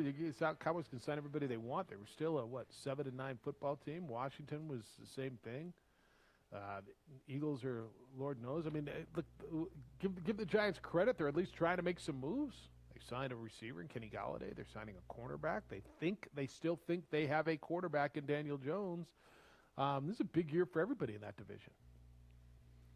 Yes, it is. And when you do look at teams that spend in free agency, there actually is a positive correlation between money spent and wins the next season, at least in recent history. And for the Giants, they feel that they had enough foundational pieces to where they needed Daniel Jones to have enough to explode. You get Saquon Barkley back, to have a number one receiver, Kenny Galladay, who's going to win those 50-50 balls. He's going to be a guy that doesn't have to be perfect. He can go make a play for a quarterback, which is really good for Daniel Jones. And we've kind of talked so much about Washington and that defense. Dallas getting Dak Prescott back. The Giants can absolutely be a thorn in both those teams' sides. There's no reason that the Giants can't be in that conversation to win the division, because we're not necessarily looking at a team in the NFC East, I think, winning 11 or 12 games. So that would put the Giants right there. I think they really believe that. It's a big year for them, and you'll see what you've got in Daniel Jones, and they're going to work it out. Russell Wilson wants Antonio Brown. Is Russell Wilson's issue he didn't have weapons? No. Russell Wilson's issue is he wants someone to listen to him. And I think that's where you were really getting at with, again, saying, hey, San Antonio Brown. Remember, it was Josh Gordon last year. He wanted Antonio Brown as well before he went to Tampa Bay. I think Russell is just really a guy that's like, hey, Can someone take me seriously for a second? Can someone just do one thing that I'm asking? Let's send Antonio Brown. Because then all of a sudden, yeah, DK Metcalf, Tyler Lockett, Antonio Brown, you're feeling pretty good. Yeah, you need more on that offensive line. But doesn't it just feel like Russell just wants someone to, like, acknowledge that he's in the room? Like he is their franchise quarterback? Right? Like look at me. I'm here and do something for me. Russell Wilson's got weapons, right? To your point, Russell Wilson needs some help on the line. Russell Wilson also, and I've said this from the beginning, part of it's on Russ. Russ thinks he's Fran Tarkenton, and he's going to run around, and nobody's ever going to catch him. And if you look at a lot of, and I haven't sat down and looked at every one of his sacks, but I've read some of the people who claim to have done that. And there's a high percentage of his sacks that's because Russ holds the ball too long. Like, everybody's going to get hit in the NFL. You're going to play football, you're going to get hit. It's not like going to set up a baseball game and getting hit with a softball. You don't expect that. But if you're playing quarterback, you expect to get hit, and you're going to. A lot of it's on Russ. Russ needs to coach himself or be coached to get rid of the bleeping football. Now, does he have a case? Get me some help on the line? Yeah, he does. But you merge the two of those things, they could be a really, really good football team. They're still a good football team. Yes. And so that's the thing. I think there's just so many dynamics. I think there's a point of, Russell Wilson, Pete Carroll just kind of started butting heads. Like, you can have a good relationship, but it always gets to a point where you start having that friction.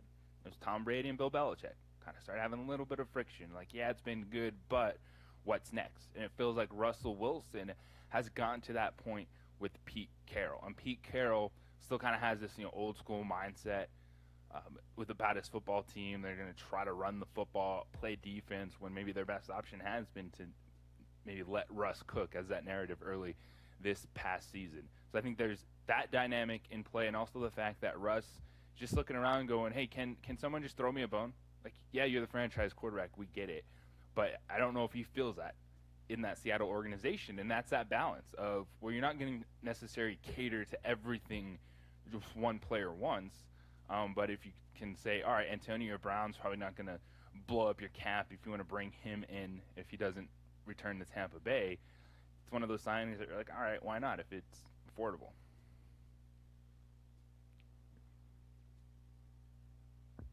All right, so let's go to the Antonio Brown thing. Has he proven himself now? Now that he was a member of Tampa Bay and he won a Super Bowl and he was, by all accounts, a good citizen, is he shaking that stink off of him now? He's shaking that stink off of him enough to go to a good organization. And that's what we were talking about when Antonio Brown went to Tampa Bay. Because Antonio Brown's not going to upset that apple cart. Like, Antonio Brown wasn't going to go into Tampa and be a problem because they're just going to be like, peace out, we don't need you. Because that's the player he is now in his career. He's not the number one receiver. He's not the guy that you're bringing in to change your offense. He's the luxury piece. Like, hey, if you want to buy in and do your role over here, fantastic, you can be that guy. But you're no longer the Antonio Brown that people might consider the best receiver in the NFL. Yeah, I think it's really interesting as you go through this where the Russ thing's going to. I'm going to hold on to. I think he stays in Seattle because I don't see a benefit for Seattle to get rid of him other than, well, we got a disgruntled quarterback. You know what? Russ is going to go to work. When Russ shows up at work, I do believe Russell Wilson is going to go to work and be your quarterback, and you're going to figure out a way to get along. He's got weapons. He's one of the better quarterbacks in the National Football League, and my gut tells me he's still. I think he wants to be there without Pete Carroll, and I don't think they're getting rid of Pete Carroll. So they're going to have to find a way to figure this thing out. Pete Carroll, if you look at the structure of the Seattle organization, is probably the most powerful person outside of the owner. Well, he's changed the whole thing around. JJ, if you look at what that organization was before Pete Carroll got there, and now, granted, there was relatively new ownership, but the history of that franchise is not a power in whatever division they played in. They used to play in the AFC, now in the NFC. That's not who that franchise has been. They've been unstable. They've gone through quarterbacks. Pete Carroll, for him and Russ, Pete Carroll has provided stability and consistency to an organization that historically did not have that, and you forget about it because, the last decade or so they have been that. All right, JJ's going to take you home. I got some business, and so I'm going to have to run, but JJ's going to take you home the rest of the day. You cool with that? whether We you are get or not. I kind of got it. Doesn't matter if you are or not. It's the way it's going to be. Yeah. Tomorrow we're working on something that could be really cool. We're working on the daughter of a Lobo legend, who is one of the best girls basketball players in the region, and getting a lot of recruits, a lot of recruitment. We're going to hopefully have her on tomorrow as well. So I'm looking forward to that.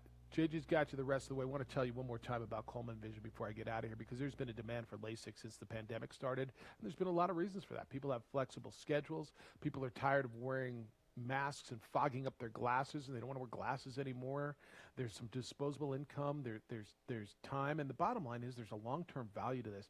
Besides being convenient and improving your quality of life, LASIK, and specifically LASIK at Coleman Vision, it's going to save you money. It's going to pay for itself in the long run. You don't have to spend money on eye checkups and glasses and lenses and contacts and designer frames and all that. Look, Coleman Vision is they lead the way in technology, and it is by far the place to be. Dr. Coleman is leading the way in technology research. He's in on the research that is being used around the world.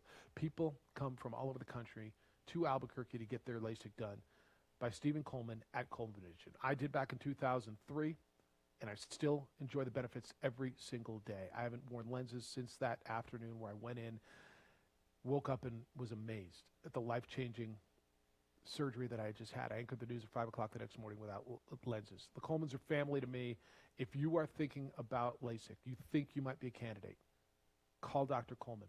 Coleman Vision is it's unbelievable. You heard one of our callers, Edward, call in unsolicited earlier today and tell you about it. 881-8800. 881-8880 is the number. 881-8880. Take a look at ColemanVision.com and see what they've got, because seeing is believing, and I sure as heck believe. TurboThreads is a proud sponsor of ProView Networks. Almost 30 years of experience means fast service, great prices, and a wide selection of apparel from t-shirts to performance sports shirts, even jackets and hats. They feature low minimums and no setup charges on most orders. TurboThreads is located at 1503 Golf Course Road in Rio Rancho, or find them on Facebook, online at turbothreads.com, or call 999-1234 for TurboThreads.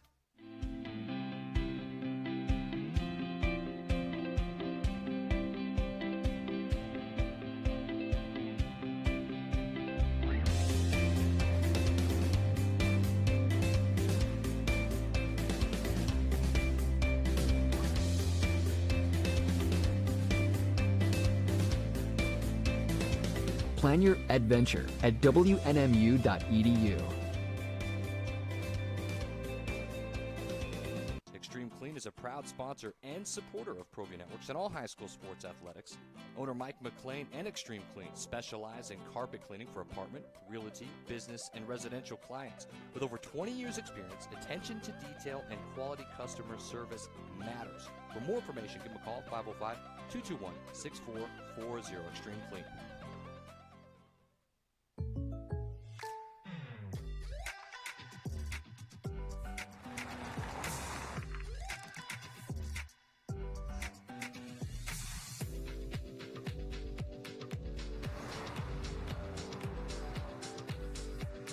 Your surprisingly great rates? Contact your local State Farm agent today.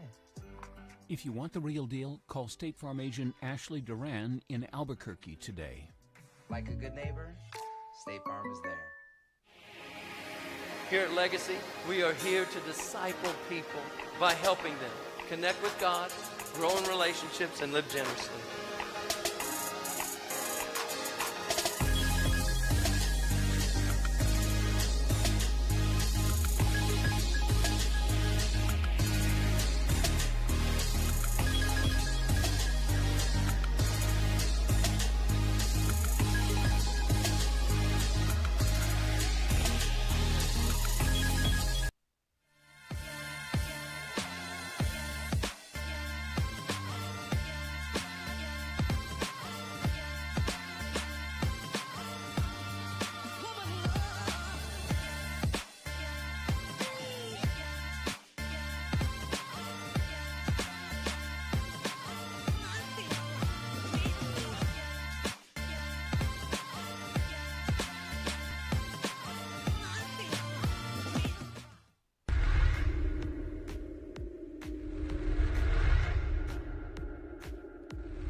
shot. No, right through the wickets. Did that go? Yes, it did go in. did.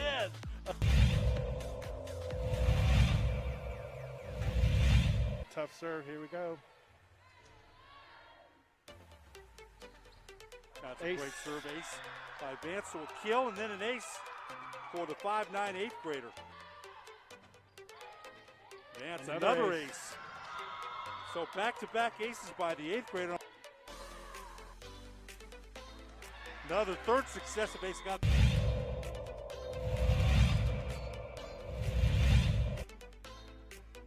Yarno back to pass, looking left, looks to his right, throws, caught, touchdown. Touchdown, Western New Mexico.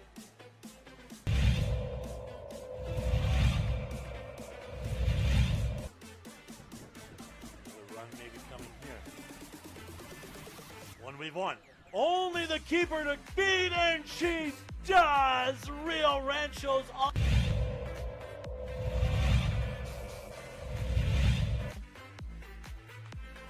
Ferreira, and one run's going to come around to score. Here comes another run, and the Cowboys play two more.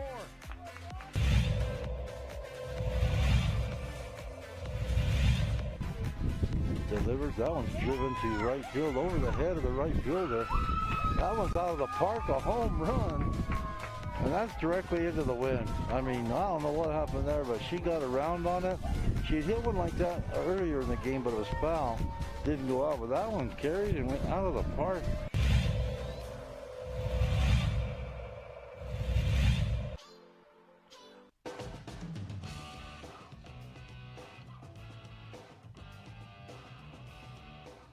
So as we go through the Sweet 16 matchups, is it luck? Is it just having a good team? It's all the above. When you're thinking about how do you get that chance, what is it that stands out about these teams? Of course, Richard Pitino hired last week to become new men's basketball coach at the University of New Mexico, and there's a lot of talk about what the Lobos are going to look like. Identity. Didn't feel like the Lobos had one last year. Yeah, they weren't a good basketball team, but you'd watch them and say, all right, what are they trying to do? What can they do? And there's a few teams in the NCAA tournament that really does stand out about, specifically Alabama, what Nate Oates brings to the table. It's a high-profile offense, but yet the energy, the effort that they put in defensively, when you look at them metric-wise, they're one of the best defensive teams. You have the 2-3 zone of Syracuse. So there's things that do stand out about certain programs. But overall, what is it going to take? Is it really about committing to one specific style, using that word identity, or is it adaptability that is going to be the key? What it's you, everyone. Welcome back to the opening drive here on 95.9 FM, AM 610, the Sports Animal. JJ Buckmicah, Alden holding it down with you this morning. Quan's Auto Care Hotline is 246-0610. You can email the show if you send them to Jeff. Well, he's not going to read them until he comes back tomorrow, so hit me up, JJ at sportsanimalabq.com. And moving forward with Richard Pitino as he puts his staff together, as he has discussions with this specific roster, and then he looks at, all right, what could he bring in for immediate impact next year? We're talking about transfer portal, starting the run for this program. I don't necessarily think it has to be one specific identity. I think you have your things with every program, every coach, that it's culture-wise, maybe things they want to do. Because Richard Pitino said it. He said, we're going to play fast. Well, every coach says that. But that also wasn't backed up by his teams at Minnesota. None of his teams at Minnesota played fast. I think there was 1 year where they were top 75 in tempo, and the rest they were below that. So it comes down to adaptability and just looking at the NCAA tournament, looking at the teams that advance, looking at the teams that have been good outside of San Diego State in the Mountain West. Of course, it's talent acquisition, but it's then working with what's available. And I think that's going to be the biggest key for Richard Pitino is adaptability. Yeah, you want to have a certain style if you can get there, but the ability to adapt to what you have at your disposal is what's going to be key. Because when you look at these teams, overall, a lot of them, you don't necessarily know a certain style. And I think Oregon is a prime example of that. You look at Dana Altman and his time, you're getting different athletes to that school, no doubt about it. But there's not one specific thing when you look at Oregon over this recent run that you really point out and say, well, this is why they're good, just because they play exactly this way. No, it's the adaptability. It's getting talented players in, meshing them into a team, and then figuring out the best way for that specific team to play. And I think that's going to be the key for Richard Pitino at UNM. While we all like to see things we can point to and say, oh, this is why this team is good, et cetera, et cetera, et cetera. I think that's really the key. And looking at the NCAA tournament, the matchups that you see, the teams that are winning conferences, the teams that are pushing for conference titles, I think that's the biggest thing, is the head coaches and coaching staff that can mesh and really work with whatever they have. Maybe if it's a talented player that might not be 100% into what you want to do, but if he's willing to come into your program, figure it out. I think that's going to be the biggest key for Richard Pitino and New Mexico, is his adaptability as a coach. Because we always hear coaches say it.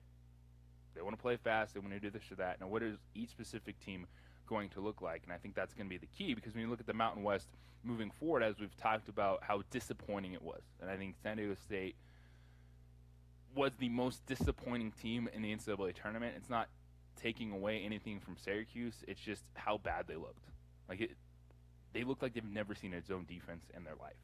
And yeah, it's a 2-3 zone, longer dudes. Syracuse does it differently, but it was a terrible showing, which then reflects back on the conference. But spinning this back to the Mountain West, yesterday when Ben Johnson was hired as the new head coach at Minnesota, former assistant there coming over from Xavier, there was a little bit of a sigh of relief throughout the Mountain West Conference, because, of course, Brian Dutcher was a name that was thrown out there a lot, going back to Minnesota, connection with his father at the school, a lot of family members back there. So you wonder, hey, how special is that connection? Nico Medved, Craig Smith potentially were guys you're looking at maybe taking that jump up.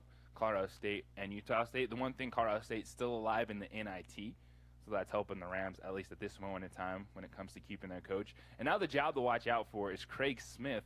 Looks like he's one of the finalists at Utah, and that would make a ton of sense for Utah to poach Craig Smith from Utah State moving forward. But still, that's the key. You look at the quality coaches in this league, and then the adaptability with what you have to do to survive talent-wise in the Mountain West. It's a combination. We get it. You got to be able to develop some young recruits, find some of those diamonds in the rough, but then you got to hit the transfer portal. It's got to work. And I think it's coaches at the top of this conference, of course, Brian Dutcher taking over from Steve Fisher, they laid that foundation. They sprinkle it in with the transfer portal. Boise State did the same exact thing. Get a Derek Alston in there, get a couple of young guys, but then you're able to bring in a kid from Arizona, a kid from Oregon, put them into the mix. So we can run it down. Utah State this year, yeah, it's Neemias Queta, the best player on the team, but you know who became the starting guard and was their lead combo guard? Marco Anthony, a transfer from Virginia. So that is the biggest thing, not just in college athletics these days, but specifically in the Mountain West, is adaptability with the coaches. And the coaches at the top of the conference right now are showing that. And that's the thing with Richard Pitino, is you're going to say a bunch of stuff in your press conference. Right? You're going to be happy. You're going to be excited. Yeah, we're going to play fast, this or that. To me, I'm not too worried about specifically looking at one identity with the basketball team. It's can you adapt and can you compete on a regular basis, year in and year out, with whatever you're presented with. Maybe you have to go in a different direction. Maybe all of a sudden, hey, a bunch of forwards want to come, you play a different style of basketball.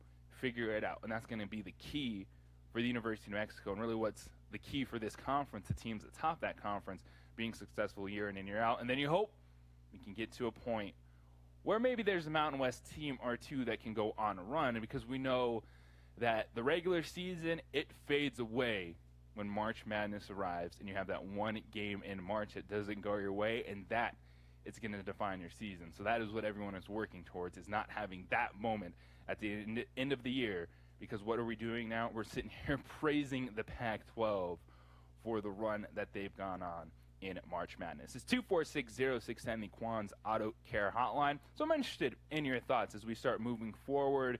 You know, the hoorah, the pizzazz of the introductory press conference last week with Richard Pitino is behind. Going to start looking at his staff. Going to keep an eye on the transfer portal. There's more Lobos potentially going in. But your thoughts on adaptability, identity, when it comes to a specific basketball program and the coaches in the Mountain West, and what Richard Pitino is going to be going up against, and that's what's going to decide how good this Lobo team is early on, competing in the Mountain West, and then you start building that overall resume if things start going your way to look forward to March like we have in the past, because it's been a long time since we've been able to say New Mexico is a bubble team for the Madness. So you can send an email, jj@sportsanimalabq.com as well. And speaking of the Madness, let me tell you about F45 training. F45 training is functional training, circuit training, high-intensity training in 45-minute classes. I am enjoying these classes because it's a new workout every day. It helps push your mind and body forward so you don't get stuck in a rut, which is easy to do if you really don't have a plan. And that can be difficult sometimes. You show up, you're like, all right, maybe I'll do chest day to day. We'll do arms. I like weight training. Traditional weight training is fun, but I also like the challenge of functional training, putting your body through different things. The circuit training is a great way to do that and build a functional fitness foundation. F45 training is located at 5920 Holly Northeast, so it's really good access, Paseo and I-25 from wherever you're coming from in the city. Check them out, f45training.com, or download the F45 app to take a look at the schedule of classes. They have classes available 7 days a week. You can also sign up for your 7-day free trial, so you can check it out. They clean the gym before and after each classes. They have sanitized wipes that they give you so you can quickly wipe down your equipment between sets. So you can really just focus on your workout in a clean, good atmosphere that is there to motivate you to become better, whether you're looking to kickstart your fitness or challenge yourself to get to another level. So check them out, f45training.com. Download the F45 app. Team training, life-changing. I'll see you at F45 training. Man in motion in front of Sorian. He'll get it on a power sweep. On the first play of the game, and he might be off to the races. Nobody in front, and we're going to have an opening touchdown for the Buffaloes.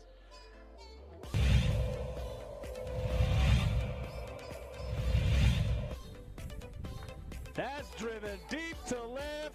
That ball is history. A 3-run bomb for Mr. Galen Young, and the Cowboys lead it 3-0.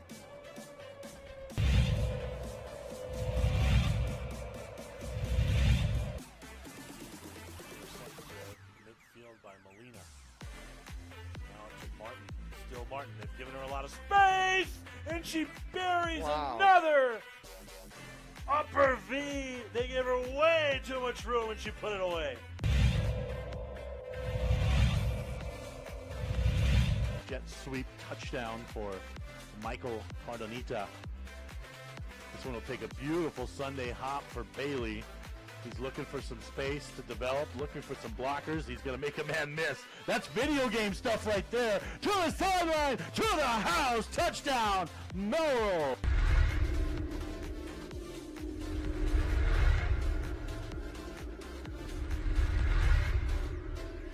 Don't sacrifice quality of flavor when you're in a hurry. Golden Pride offers ribs, fried chicken, green and red chili breakfast burritos, and Frontier Cinnabons. 4 great locations, or visit us online at goldenprideabq.com. Golden Pride Barbecue Chicken and Ribs, proud supporter of ProView Sports Network. Well, I'm going to the frontier, walking to the cashier, order up a root beer and a number 1. Cover it with green stuff, 1 scoop is not enough. Find a booth is real tough, back by the Duke. Meet my family, meet my friends in the quirkiest restaurant I have ever been. All of Albuquerque's favorite spot, it's the Frontier Restaurant. The Frontier Restaurant is a proud supporter of ProView Networks. Are you sure we're supposed to be doing this? Don't worry, I've watched him do it 1,000 times. Come on, what's the worst that can happen? No! Bad dog! Hi, welcome to Car Crafters. What happened? Don't worry, we'll make it like it never happened. Car Crafters, it's like it never happened.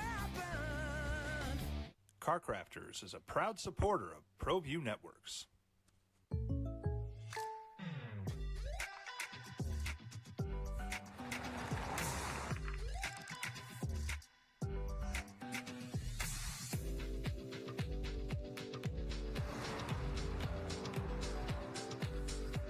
For your surprisingly great rates, contact your local State Farm agent today. If you want the real deal, call State Farm agent Marty Size in Albuquerque today. Like a good neighbor, State Farm is there.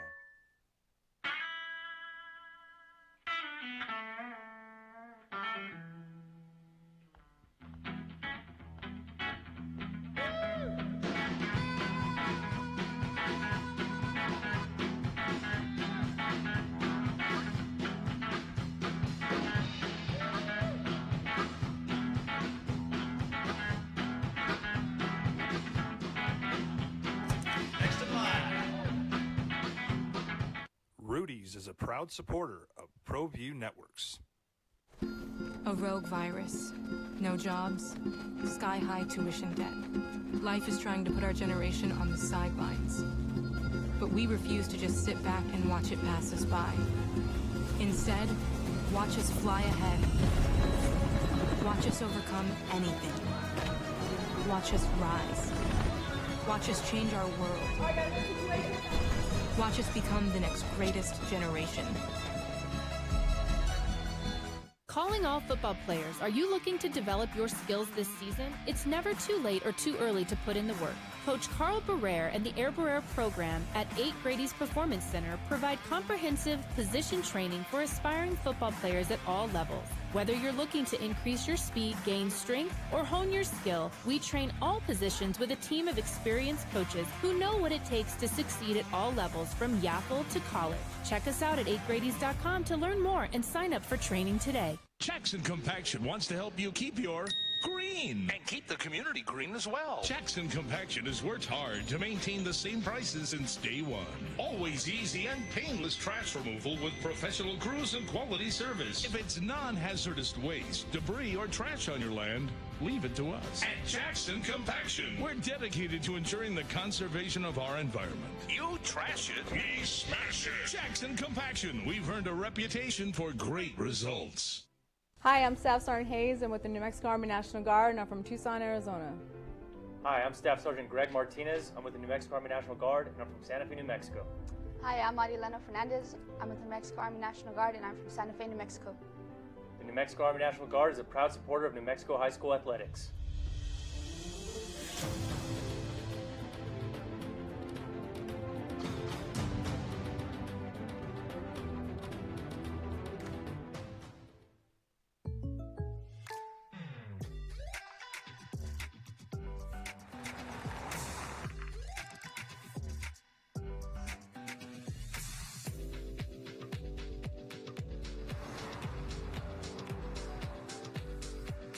Your surprisingly great rates? Contact your local State Farm agent today. If you want the real deal, call State Farm agent Art Sandoval in Albuquerque today. Speaking of luck, I'm sure New Mexico State fans have been wondering when they get to see a 3 seed like Kansas or Texas. Next time they're in the NCAA tournament as a 14 seed. How does that one feel, Micah? You represent Texas. You're a Longhorn on this show. Not just losing a 14-3 matchup, but then have the Abilene Christian, an in-state school, that takes out the Longhorns. You know what's tougher about it is 2016, we lost in the first round to a half-court buzzer beater. 2018, we lost in the first round. We were up by 14. We ended up blowing that lead in overtime. And now 2021, we lose in the first round. We just can't win in the first round. Yeah, you hear that wheat? Yeah, you need to work harder then, Micah. There's a lot of wheat in that statement. I do. You need to work harder to lay the foundation. The Big 12, coming in, I didn't like Texas or Kansas at all. The seeding, just you look at the overall resume, yeah, it gave them that opportunity, but both those teams I had losing in the second round. I didn't like Kansas, but I liked the rest of the Big 12 because the Big 12 in the regular season looked really good. Everyone was ranked really high. They were battling in and out. The Big 12 looked good, and that's why I thought they were going to look good in the tournament, and then each Big 12 team just slowly just dropped off the map. So the Big 12, Big 10, it's the Spider-Man meme pointing at each other. Like, look at that. Great season, but where you are in the bracket. It's opening drive here on 95.9 FM, AM 610, The Sports Animal. JJ Buck, Micah Alden holding it down. You can watch the show on ProView Network, streaming on our Facebook page, YouTube, Twitter. Search ProView, search the OD and the AM. You can check out the show visually. Might help you too in times maybe app goes down, you're not around the radio, but you got your cell phone pull up, you can still hear the audio of the show and look at our wonderful faces in the morning. Get to the phones. Howard, you're on the opening drive. What's up, Howard? Good morning, guys. How you doing today? Good, man. What's up? Micah described the Lobos, JJ. Can't win a game in the first round when we used to make the tournament, you know? But has Bruin James called in yet? He did call in earlier. Hyped about his Bruins. Missed him. I missed him. I hope he's still listening because I want to let him know that his Bruins have the diet of a teenager right now because they're dining on nothing but cupcakes. So let's see what happens from here on out, you know? But the Pac-12 is incredibly strong in the tournament this year, JJ. And Gonzaga, out of the West, is strong. Do you see anybody out of the East given any kind of, you know, competition? Maybe Syracuse, maybe Michigan? Yeah, I think you have to look at Syracuse in that region, just the draw that's in front of them. Even though I like Loyola Chicago the most out of the Midwest right now, I think I wouldn't be opposed to saying Syracuse is the second-best team and should be in the Elite Eight. So I think, the team that we didn't expect to be in the tournament is carrying the banner for East Coast basketball in Syracuse. Well, I'm going to tell you something. I was looking at Baylor possibly coming out of the Midwest, JJ. You don't think so? Well, Baylor is in the South, and I do think Baylor has that's right. I'm sorry. Yeah, an easy. So they got Villanova, and then we'll either see Arkansas or Roberts. So I think they're in a great position. It's a really interesting tournament this year with the lack of the Dukes and North Carolinas and Kentuckys. You know, it's interesting. A lot of other teams are coming to the forefront and getting a little bit of the limelight. And I think it's great. It's interesting. The Pac-12 seems like they're loaded, but I'm going to make a little prediction here. I predict that Gonzaga and Oregon are on a crash course to meet in that bracket, and I think Oregon's going to give them some trouble, and that might be the one loss for Gonzaga this year. But we'll see if my prediction comes true. And we need to adopt somebody, like Michael was saying before I got on with you, that, you know, we need somebody like Sister Jean. JJ, I'm making a suggestion, and I hope you take it and run with it for me. I'm suggesting Brother Lance. Have a great day, man. All right, Howard, appreciate the phone call. Okay, so is it divine intervention at this point in time? Is that what Lobo basketball needs to have success in the NCAA tournament? First, you got to get there. But then, what is it? The pit just needs a nice cleansing. Just needs a nice sage run through. Just need a reset. We need a reset as a whole. And maybe we get someone like Sister Jean. That's all I'm saying. So you're telling me you don't believe in Snake enough. You don't know if he is the one that's going to push. Does he need a sidekick, something else to push him over the top? I think Snake's enough, but Sister Jean gets paid by the school to do what she does and make those appearances. So I think Snake needs a little bit of money from the school and needs to be his full-time job. So now you're just spending money there. about it. Okay. When it gets to a certain point, fans will absolutely be thinking about divine intervention, breaking curses, 100-year droughts, etc. So it might sound, that's what it ain't crazy. Do something, figure it out at this point in time. And whether it's you need a little bit of luck, you need a little bit of that divine intervention from the basketball gods, who knows what it's going to take to get there. But first and foremost, got to win more than 2 games in the Mountain West Conference. Yes, there's a long way to go for Lobo basketball. Same thing. Look at New Mexico State. I'm sure that there's plenty of Aggie fans going, really, the 3 seeds that we faced before, they didn't look like Texas or Kansas.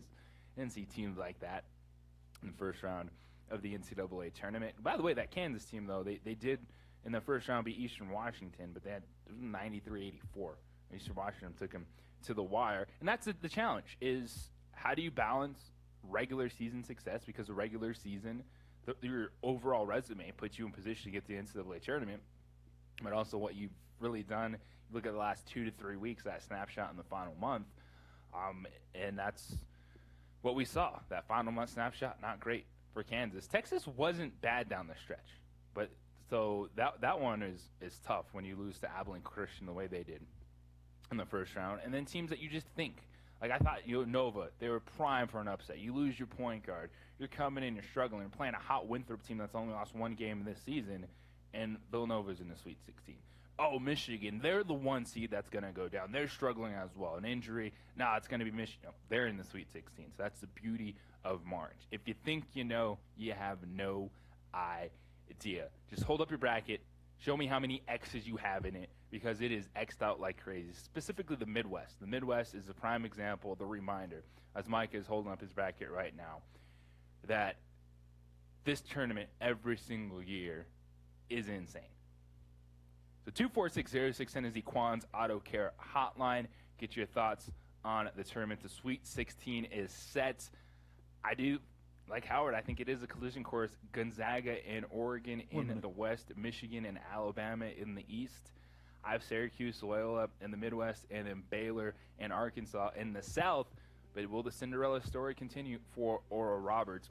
We shall see. Also talking about the future of Lobo basketball, just in terms of coaching and style. When you look at just all these teams and coaches and the runs that they go on, whether it's to win a conference tournament, a regular season title, is it adaptability or is it a specific style? What stands out about all these coaches in the NCAA tournament? Still a ton to get to this morning.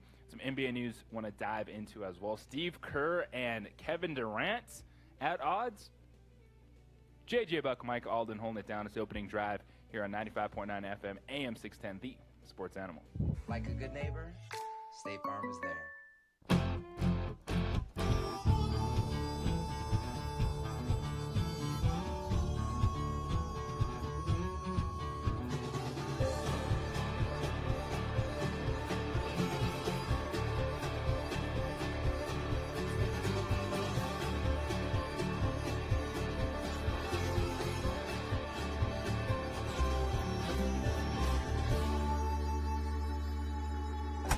Next in line. Rudy's is a proud supporter of ProView Networks. Sadie's is a proud supporter of New Mexico high school sports and athletics, and we here at ProView Networks would like to thank Sadie's for their continued support in helping us bring you all of your New Mexico high school sports coverage. Meet Greg Shamus. He's a State Farm agent, which means he's here to help with all this. But it's easier to just remember he's here to help life go right. Call State Farm agent Greg Shamus at 505-898-3648 today. At New Mexico Highlands University, you're more than a student, you're family. Whether you're taking courses in Las Vegas, Santa Fe, Rio Rancho, Albuquerque, or Farmington, you'll get that one-on-one attention to inspire you to reach your goals. Let New Mexico Highlands help take your passion and accelerate it into a career and fulfilling life path. Find out why New Mexico Highlands is the right choice for you. Log on to NewMexicoHighlands.com today. TurboThreads is a proud sponsor of ProView Networks. Almost 30 years of experience means fast service, great prices, and a wide selection of apparel from t-shirts to performance sport shirts, even jackets and hats. They feature low minimums and no setup charges on most orders. TurboThreads is located at 1503 Golf Course Road in Rio Rancho, or find them on Facebook, online at turbothreads.com, or call 999-1234 for TurboThreads.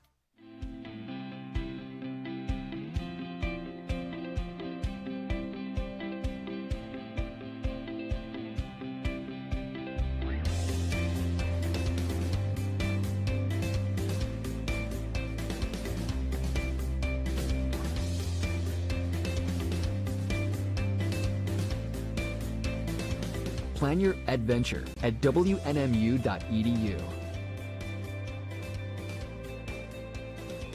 Extreme Clean is a proud sponsor and supporter of ProView Networks and all high school sports athletics. Owner Mike McLean and Extreme Clean specialize in carpet cleaning for apartment, realty, business, and residential clients. With over 20 years experience, attention to detail and quality customer service matters. For more information, give them a call, 505-221-6440, Extreme Clean.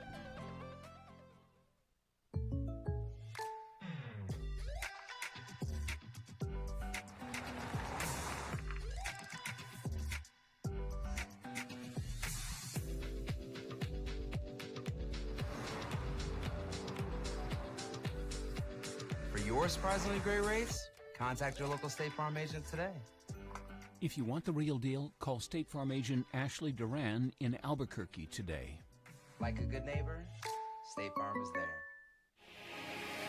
Here at Legacy, we are here to disciple people by helping them connect with God, grow in relationships, and live generously.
No, right through the wickets. Did that go? Yes, it did.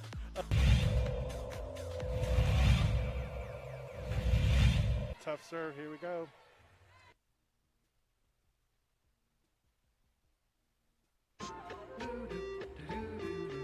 Now, voted the best sports show in New Mexico for 5 years running.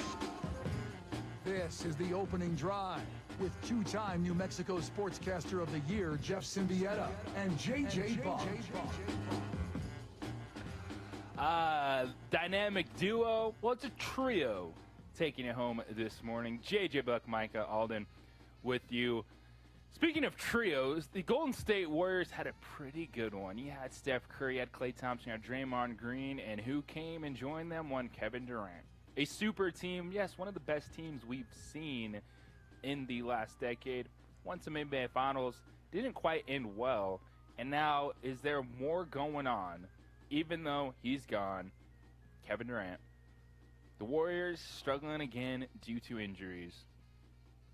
But what in the world is up with the KD era Golden State Warriors? What it do, everyone? Welcome into the opening drive here on 95.9 FM, AM 610, the Sports Animal. So, of course, Kevin Durant on Twitter, it's what he does, sniping back at some reports that came out. Now, this goes back to Steve Kerr and some comments that he made on the Ringer NBA show. And Steve Kerr said that he enjoyed last season when his team had the worst record in the league more than the previous year, in which they went to the NBA Finals, but they lost to Kawhi Leonard and the Toronto Raptors. And immediately you're like, say what? Like, how can that be possible? How could you enjoy the year where you won 15 games, were the worst team in the NBA, more so than going to the NBA Finals, competing for a championship? And what do people do? Well, they immediately point at Kevin Durant. And they go, well, that was Kevin Durant's last year in Golden State, so it must be him. We've talked about Draymond Green, Kevin Durant relationship, what that was like. Well, KD was on his Twitter account last night, because it's what KD does. He's the dude that responds to everything. KD is most of us on Twitter and our social media. We see something, we're like, oh, no, this can't stand. But he happens to be one of the best players in the NBA to keep on doing that. Well, then Steve Kerr was really frustrated that he said his comments were taken out of context, that it had nothing to do with Kevin Durant. It had everything to do with the new challenge of working with young NBA players. But I can absolutely see how Steve Kerr said, oh, yeah, when we were a 15-win team last year, whew, I enjoyed that so much more than the year before, and put it right on Kevin Durant. Because he was the one dude that wasn't there outside of the injuries to Klay Thompson and Steph Curry. It just makes you think, like, what is it with KD? Like, the dude is phenomenal. Now, I do see how KD and Kyrie can get along. How that Batman and Robin relationship can work so well, right? The same. You see that? Like, they're the same dude. like Kyrie Irving kind of doing his own thing over here, like, hey, is the world round, is it flat? Who am I to say? And Kevin Durant just, snapping back on his Twitter account, which, by the way, he's since we discovered that he had the burner accounts, now he's just doing it on his own account. So I guess good job, Kevin Durant, that you're doing it on your own account. But you see how KD and Kyrie can work. But that's one of the most interesting things, because it does show you that winning doesn't solve everything. Winning allows you to deal with things. It doesn't make everything great, but it allows you to look past things and just get through it.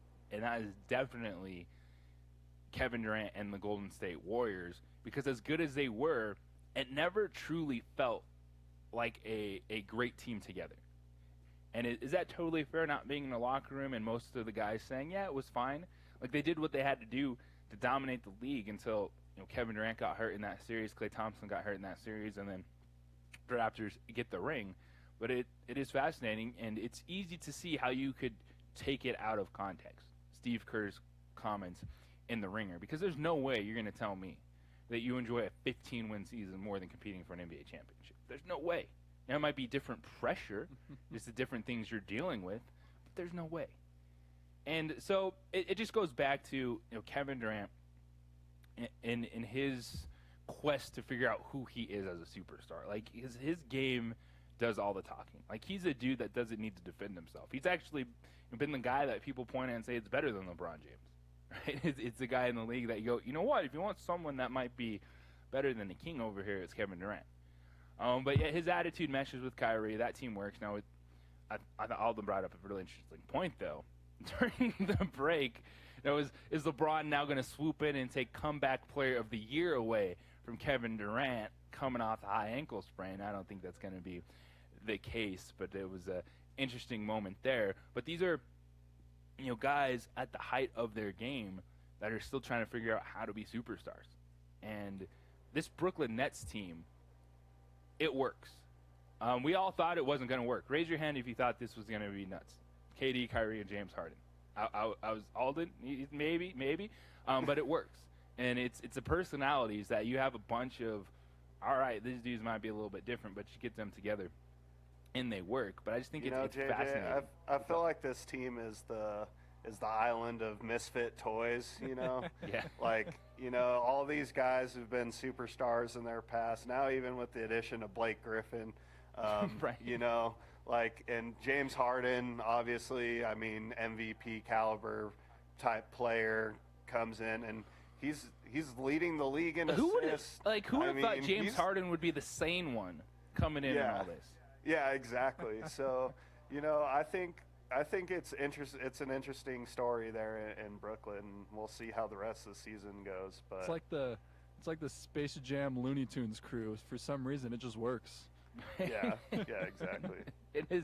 And then Blake Griffin comes in and he dunks the other day and make it the biggest thing ever. Like, Blake Griffin can still dunk. It's like, oh, of course you'd hope he can still dunk. We know he's not jumping over Kias anymore because his knees are going to fall off. But the James Harden piece saves the day, because KD and Kyrie are going to be good. KD, man, you got to worry about coming back. It's still early. You got the extra time with the way the season played out and the scheduling coming off the Achilles, but now it's a hamstring injury. Kyrie Irving is away from the team right now for 3 more games dealing with personal matter. And then so you just have James Harden coming in there balling out like, oh yeah, I'm the sane one. I'm the leader of this band of misfit toys, which is insane because that team is still really good together. And Blake Griffin, good for 12, 15 minutes a game. I think we've all gotten to the point where we realize who Blake Griffin is. Like, he's not the dude that's jumping over cars. He's just a guy that you can stretch the floor a little bit, maybe grab you some rebounds. A veteran presence is what we see with teams competing for titles, is they go grab the guys that have been there, done that. Now, I think there's some players like Nicholas Claxton. You're like, who the heck is that? Reggie Perry, who the heck is that?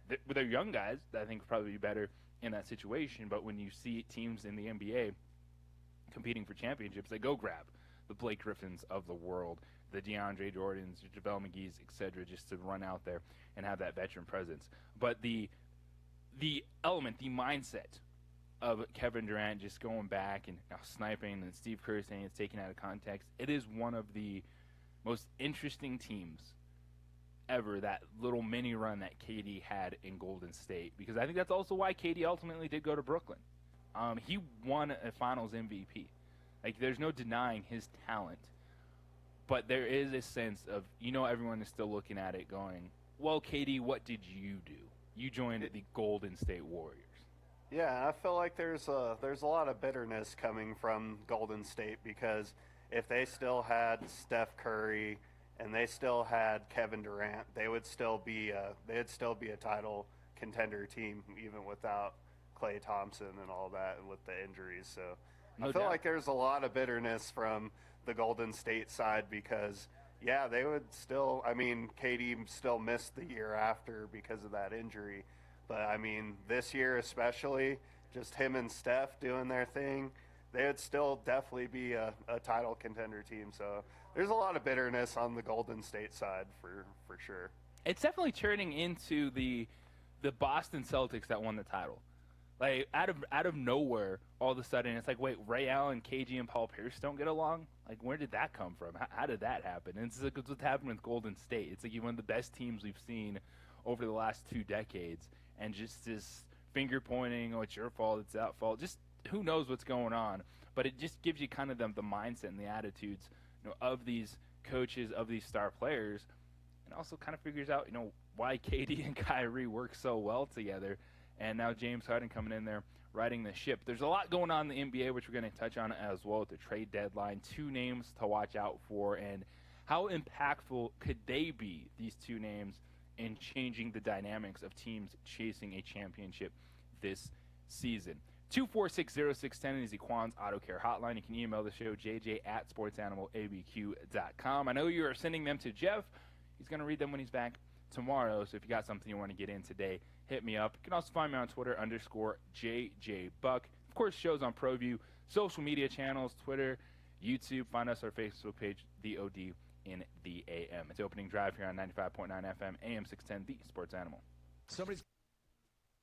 Don't sacrifice quality of flavor when you're in a hurry. Golden Pride offers ribs, fried chicken, green and red chili, breakfast burritos, and Frontier Cinnabons. 4 great locations, or visit us online at goldenpride@abq.com. Golden Pride Barbecue Chicken and Ribs, proud supporter of ProView Sports Network. Well, I'm going to the frontier, walking to the cashier, order up a root beer and a #1. Cover it with green stuff, 1 scoop is not enough. Find a booth that's real tough, backed by the Duke. Meet my family, meet my friends in the quirkiest restaurant I have ever been. All of Albuquerque's favorite spot, it's the Frontier Restaurant. The Frontier Restaurant is a proud supporter of ProView Networks. Are you sure we're supposed to be doing this? Don't worry, I've watched him do it 1,000 times. Come on, what's the worst that could happen? No! Bad dog! Hi, welcome to Car Crafters. What happened? Don't worry, we'll make it like it never happened. Car Crafters, it's like it never happened. Car Crafters is a proud supporter of ProView Networks.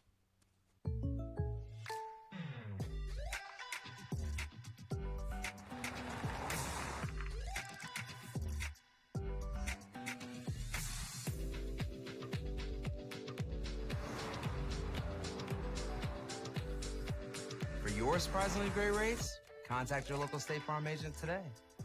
If you want the real deal, call State Farm agent Marty Size in Albuquerque today. Like a good neighbor, State Farm is there.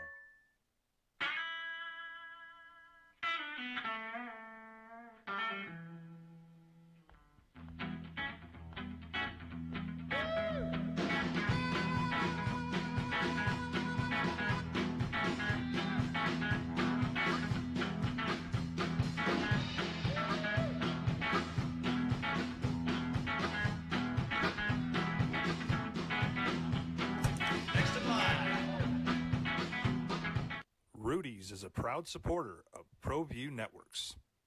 A rogue virus, no jobs, sky-high tuition debt. Life is trying to put our generation on the sidelines. But we refuse to just sit back and watch it pass us by. Instead, watch us fly ahead. Watch us overcome anything. Watch us rise. Watch us change our world. Watch us become the next greatest generation. Calling all football players, are you looking to develop your skills this season? It's never too late or too early to put in the work. Coach Carl Barrere and the Air Barrere program at 8 Grady's Performance Center provide comprehensive position training for aspiring football players at all levels. Whether you're looking to increase your speed, gain strength, or hone your skill, we train all positions with a team of experienced coaches who know what it takes to succeed at all levels from Yaffle to college. Check us out at 8gradys.com to learn more and sign up for training today. Jackson Compaction wants to help you keep your green. And keep the community green as well. Jackson Compaction has worked hard to maintain the same prices since day one. Always easy and painless trash removal with professional crews and quality service. If it's non-hazardous waste, debris, or trash on your land, leave it to us. At Jackson Compaction, we're dedicated to ensuring the conservation of our environment. You trash it, we smash it. Jackson Compaction, we've earned a reputation for great results. Hi, I'm Staff Sergeant Hayes. I'm with the New Mexico Army National Guard, and I'm from Tucson, Arizona. Hi, I'm Staff Sergeant Greg Martinez. I'm with the New Mexico Army National Guard, and I'm from Santa Fe, New Mexico. Hi, I'm Marilena Fernandez. I'm with the New Mexico Army National Guard, and I'm from Santa Fe, New Mexico. The New Mexico Army National Guard is a proud supporter of New Mexico high school athletics.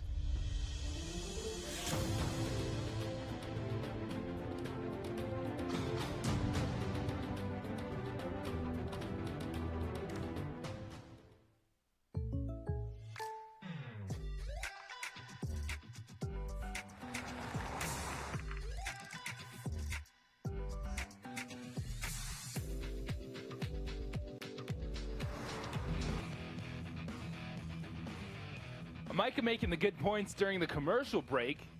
Got to bring them when the mics are hot. Talking about trios, and trios never last. Never. I mean, and especially to the caliber that we're talking about with Steph, Clay, KD, and now KD, Kyrie, and Harden. Now, that's a little bit different than the Heatles. You could see, Chris Bosh was definitely on the drums in the back. Like, he didn't need to be the face of it. You had Dwayne Wade and LeBron James. So you had the duo that had a nice third component in Chris Bosh. But when we're talking about three legit star players. But at the time, that was the biggest of stars you could get at the time. So, I mean, I would put it just up there with KD and Clay and Steph at the time. You know, I would take Ray Allen and Chris Bosh as like a number 3 combined together. You know? Yeah, they're perfect role players. You're absolutely. Ray Allen did it in Boston. Then he went and did it with the Miami Heat. He's like, I'm going to stand in the corner. I'm going to shoot some threes. I'll be good. Don't have to give me the ball a lot. I'll just take some, catch and shoot threes. It's all good. But that dynamics we're seeing play out, it did. The Heatles created that, we have to have a big 3. Because it was what we saw in Boston. And, they got KG, Paul Pierce, and Ray Allen. Well, we got to match that. Well, as it comes out, it's different. There's levels to the stars on your roster. Micah thinks that this is only 2-3 year run for the Nets? Yep. All I'm saying is I think the Nets with this band of players, they've got maybe 2-3 years. Maybe we'll see a ring in these 3 years and they disband. I mean, when do we see these trios last? The Heat thought they were going to win, what did LeBron say, 7 rings, and then they disbanded. And then you saw KD and Clay and Steph only last a couple years, and just as good as the trios are for a couple years, it never lasts. It never lasts like you'd expect them to just finish out their career as these big 3 and winning a bunch of rings. That's not what happens. They usually get maybe 1 or 2 and fizzles out.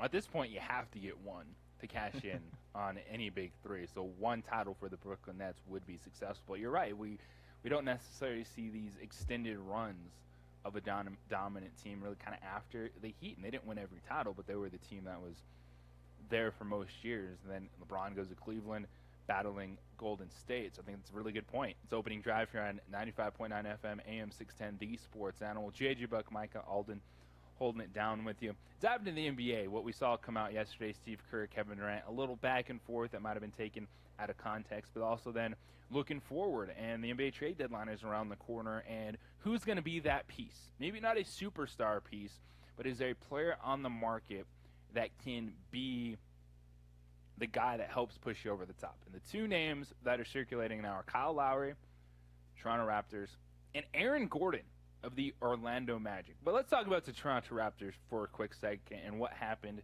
to them last night. They lost to the Houston Rockets.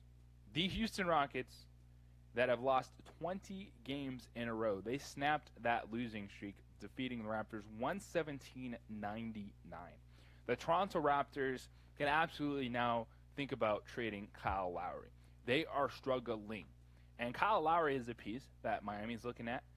He would be phenomenal in Philadelphia. He's a Philly guy, played at Villanova. He's a 34-year-old point guard. He's at the end. You know, Kyle Lowry is that veteran guy that could definitely swing something in favor when you look at the teams atop the Eastern Conference. It's a three-horse race. It's Brooklyn. They get their guys all on the court together. It's Philadelphia, and it's Milwaukee. And a player like Kyle Lowry could definitely push Philadelphia just ahead of, say, Milwaukee, and put them right there with the Brooklyn Nets. I still think fully healthy, you're giving me Kevin Durant, Kyrie Irving, the way James Harden is playing. Show me how you're going to beat that team in a 7-game series. But we got to get there. So that's why Kyle Lowry, I think, is a fascinating piece if he can prime away from from Toronto, because that loss to Houston kind of highlights where Toronto is. They need to not restart, they need to reset. They got two good pieces if they trade Kyle Lowry. You got Fred VanVleet, Pascal Siakam. The bench is a disaster. They don't have any depth on that roster. So this is a move where they could potentially acquire a player and a pick for a veteran asset. You got to do it. And then the other player is Aaron Gordon. That's getting a lot of buzz. Of course, the brother of one Drew Gordon, former Lobo, playing with the Orlando Magic. They're out of it. They're not going anywhere. And Aaron Gordon is the guy. He can play the 4, he can play small ball 5, and he can guard players on the perimeter. And he has expanded his game to where he can shoot the 3, he can handle it well, and he is a fantastic piece when you're looking at finalizing your roster. Guy on the perimeter that can guard multiple positions. Boston has some interest in him, and Celtics, by the way, got to get their ish together. Brad Stevens and that team is struggling, and you wonder if this keeps going. Does Brad Stevens think about Indiana and going back to coach college basketball? I don't think it happens. I still think there's too much potential for the Boston Celtics when you look at the coming years. Jaylen Brown, Jason Tatum, but Aaron Gordon would be a fantastic piece to that roster. The Denver Nuggets have been rumored to be in that conversation. They lost a player, Jeremy Grant, who was very similar in free agency, and we saw what that roster was able to do. Yeah, it was 2 ridiculous comebacks in the playoffs, down 3-1 to the Jazz and the Clippers, but they were a team that were in the Western Conference Finals this year. So those are the two names really at the NBA trade deadline that could potentially push teams over the top. Now, Aaron Gordon would be the one that's a little bit more expensive, younger player with 2 years remaining on his contract. But Kyle Lowry is the name to watch out for, especially atop the Eastern Conference. And can Miami make another run? We shall see. 2460610 is the Quan's Auto Care hotline. You can email the show, jj@sportsanimabq.com, and to get in on the hoops, scoops, and alley-oops. Talking about the bracket, talking about adaptability, coaching staff. Look at the Mountain West. Breathed a little bit of a sigh of relief with the Minnesota positioning filling yesterday. Brian Dutcher was a name that was thrown out there for that one. We have Nico Medved at Colorado State, Craig Smith at Utah State, potentially coaches that could jump as well. And definitely one position that Utah State fans are worried about where their head coach could be going. F45 training, functional training. Let me introduce you to something that I am super excited about, and it is F45 training. It's high-intensity training in a class workout format, circuit training, and it's just 45 minutes. There's no wasted time in these classes, and it's a great addition to your fitness. And whatever your fitness level is, if you're someone that's looking to get in shape, kickstart your fitness with what the last year has been like, that's me needing to kickstart myself because I have lost a lot of motivation over the last year, or someone that's in shape but looking for a different challenge than maybe just traditional weight training presents when you go to the gym, then F45 Training is the place for you. Check them out at f45training.com or download the F45 app to take a look at their schedule of classes, which have classes 7 days a week. You can sign up for your free trial as well, 7-day free trial, no strings attached, to get in the gym and see how you're going to like it. Let me tell you, you are. It is a lot of fun. New classes every single day that challenge your mind and body, keep you moving forward. They're located 5920 Holly Northeast Paseo and I-25, so it's good access from wherever you're coming from in the city. Certified trainers are at every class. I do like the monitors on the wall. They help you keep track of where you're at, what's next, what exercises that you're doing in your circuit. They clean before and after classes. You have your sanitizing wipes that you can quickly wipe down your equipment. So really the focus is just on getting the best workout possible in the 45 minutes. Check them out at f45training.com. Download the F45 app. Team training, life-changing. I'll see you at F45. You can bring a ray of positive light to a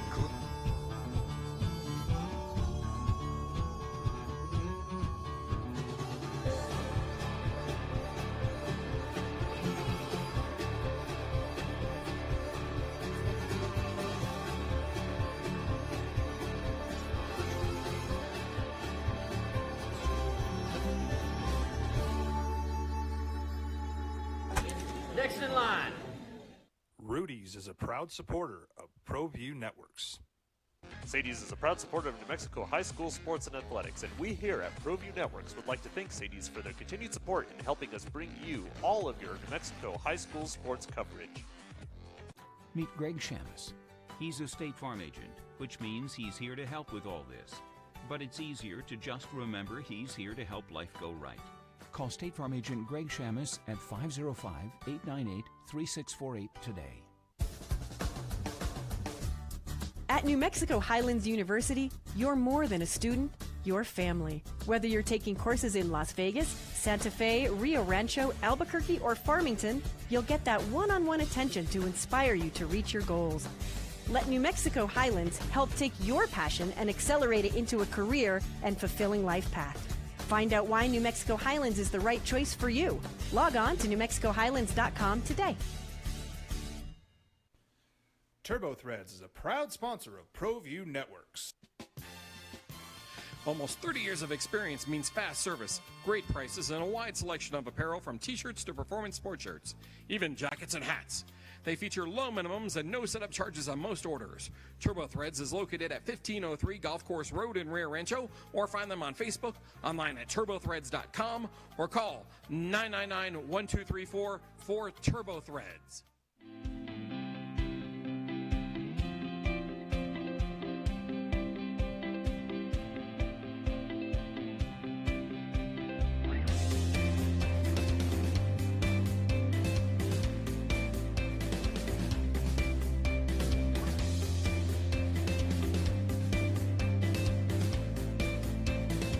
Plan your adventure at WNMU.edu. Extreme Clean is a proud sponsor and supporter of ProView Networks and all high school sports athletics. Owner Mike McLean and Extreme Clean specialize in carpet cleaning for apartment, realty, business, and residential clients. With over 20 years experience, attention to detail, and quality customer.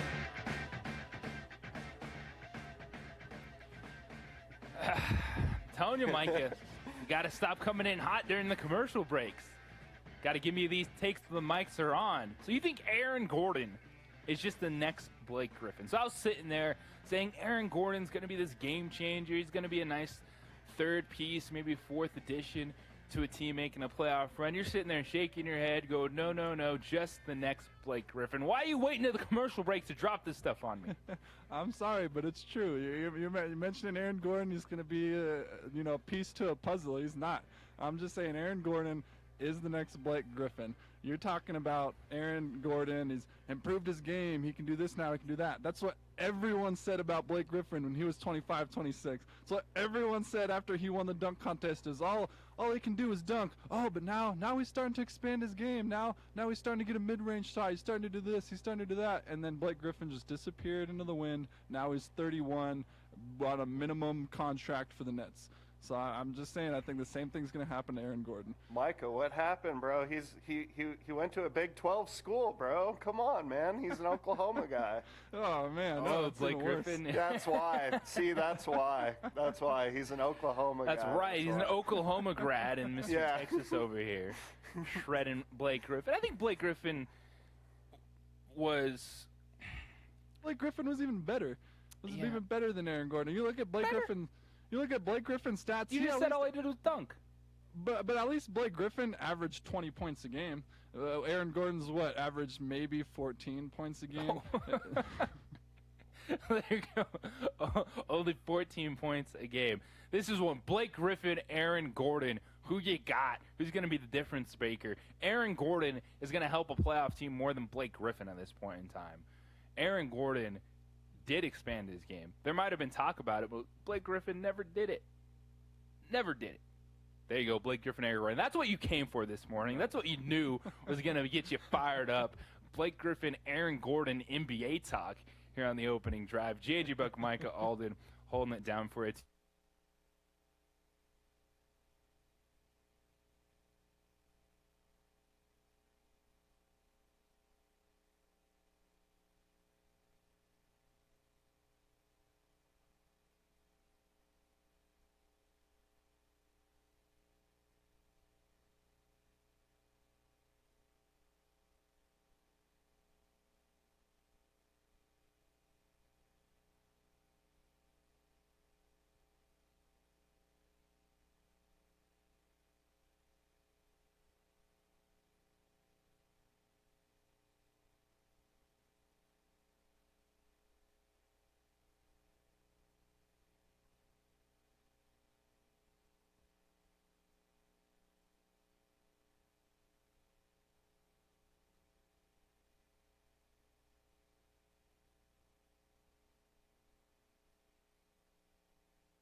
I'm right there with you. It's a challenge. There's not a perfect way. There's not one way to do this, and it goes back to what we're kind of discussing. And me, the biggest thing is not necessarily, like, say we're looking at Richard Pitino taking over the Lobo program.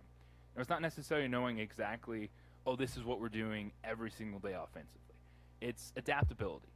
What are you going to be able to do year to year? How are you adjusting to what you have? Because you can all recruit a certain way, but when you get players in on campus, things do change. So how do you make the best of your situation? And to me, that's the biggest key, and it goes back to your point, Mike, is talking about, is being able to utilize everything that's there to build the most competitive roster.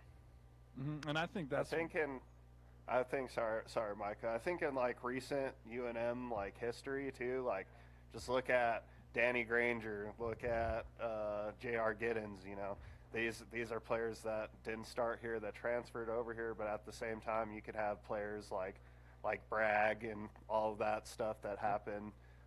So, I mean, it's a balance, and I think it's a super exciting time for UNM basketball just in that aspect, bringing in some new faces and seeing what they got and seeing if it works or not. I think that'll be interesting to see this coming up season. And to your point, that's where UNM needs to get back to, is being competitive enough where you can get those transfers in, like Danny Granger, where they're going to push you that extra step forward. Right now, UNM's at the point where we're kind of the school unloading transfers to other school. So like you mentioned, Vance Jackson can go win. He got his playing time, he's got his experience. Now he wants to go win.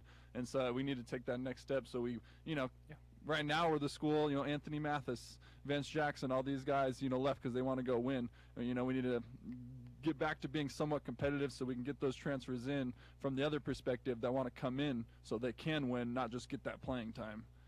Yeah, everyone has their pecking order. And to your point, the Lobos have had players move on to schools. Now, I don't think, look at the time, Loyola Chicago wasn't on anyone's radar when Harry Guak transferred there. Creighton has been on the radar with McDermott at the helm recently, but it's taking advantage of what's there. Yeah, sometimes you're going to have players leave, but then sometimes, to your point, you're going to have Danny Granger went from Bradley to the University of New Mexico. Tim Williams was a great example. Unfortunately, Lobos weren't great teams during his time, but him taking a step up, being a fantastic addition to Lobos roster. So it's all about finding that balance, but adaptability. So that is my main focus when I was thinking last night, just about moving forward. We've had all the interviews. Richard Pitino has pretty much been on every station. He's given you his spiel about why he's excited for New Mexico, what he wants to do, but now he's got to do it, right? Now you got to go to work. You got to finish putting your staff together. Talk with the players on the current roster. Who do you like? Who do you want to keep around? Who are you going to say, hey, maybe your best bet is to go somewhere else? Then hitting the transfer portal. Because if you look at the transfer portal, there's a lot of good basketball players. So it's about finding the right fit and getting players, whether it's an opportunity or a chance, to come in. And you can have that, and you can have a quicker turnaround, but still you need to be able to bring players in to have a foundation to where you're not relying on it every single year. It's not a perfect formula, but we know there's got to be a balance to it.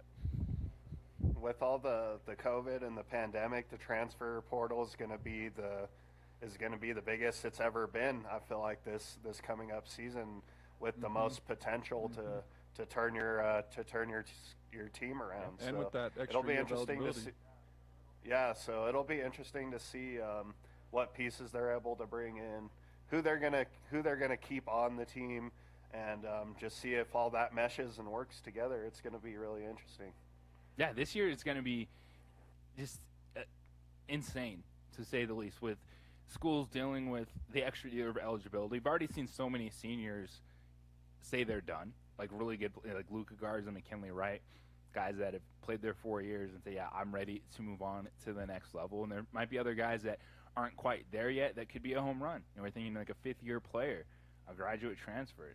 So the transfer market is going to be an absolute game changer. And I think even more so this year with the players that are going to be available and that extra year of eligibility, because how are you handling it? Some schools aren't handling it. They're saying we just can't do this. We can't afford the extra scholarship at this point in time. So the openings that has, and then what does that do for teams all around? the nation are going to be feeling the same thing. Like, this is our opportunity to add some difference makers.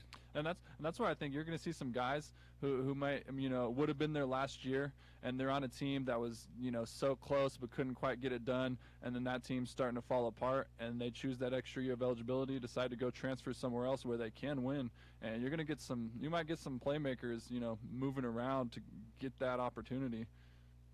Yeah, so there's always a lot of hope when a new era is upon you, in this case, Richard Pitino at UNM, and I do think you can hold out a little hope for an interesting roster. It's to be determined, but I don't think necessarily it means new coach had a roster that struggled. It's going to be the same exact place. Now, we'll talk about this in September when we have a better idea of what the roster looks like, but you can absolutely hold out some hope because the world of college athletics has changed, and these things can change yearly. It's opening drive here on 95.9 FM, AM 610, the Sports Animal. Your service matters. For more information, give them a call, 505-221-6440, Extreme Clean.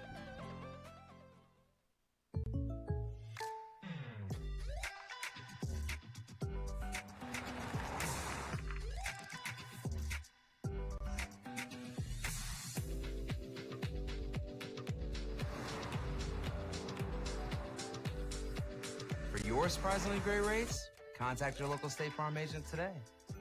If you want the real deal, call State Farm agent Ashley Duran in Albuquerque today. Like a good neighbor, State Farm is there. Here at Legacy, we are here to disciple people by helping them connect with God, grow in relationships, and live generously.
No, right through the wickets. Did that go? Yes, it did.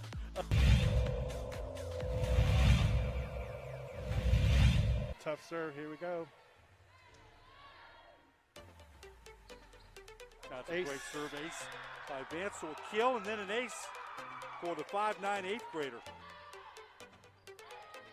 Vance, another ace. So back-to-back aces by the 8th grader. Another third successive ace. Got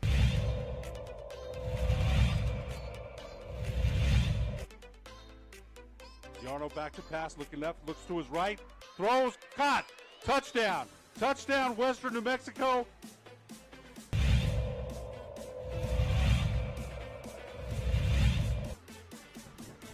Another run maybe coming here. One we've won. Only the keeper to beat, and she does. Rio Rancho's on.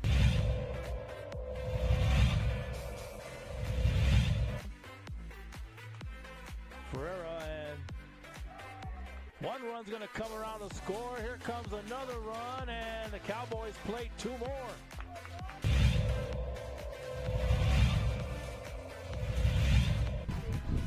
Delivers. That one's driven to right field, over the head of the right fielder. That one's out of the park, a home run. And that's directly into the wind. I mean, I don't know what happened there, but she got around on it. She had hit one like that earlier in the game, but it was foul. Didn't go out, but that one carried and went out of the park.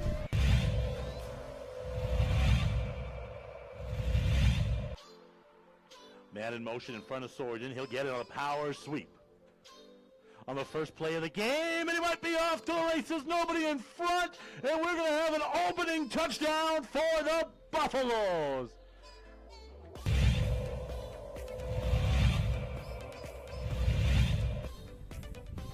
That's driven deep to left. That ball is history.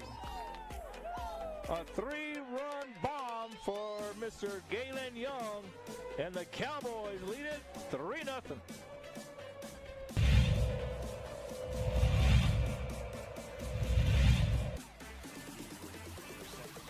Midfield by Molina.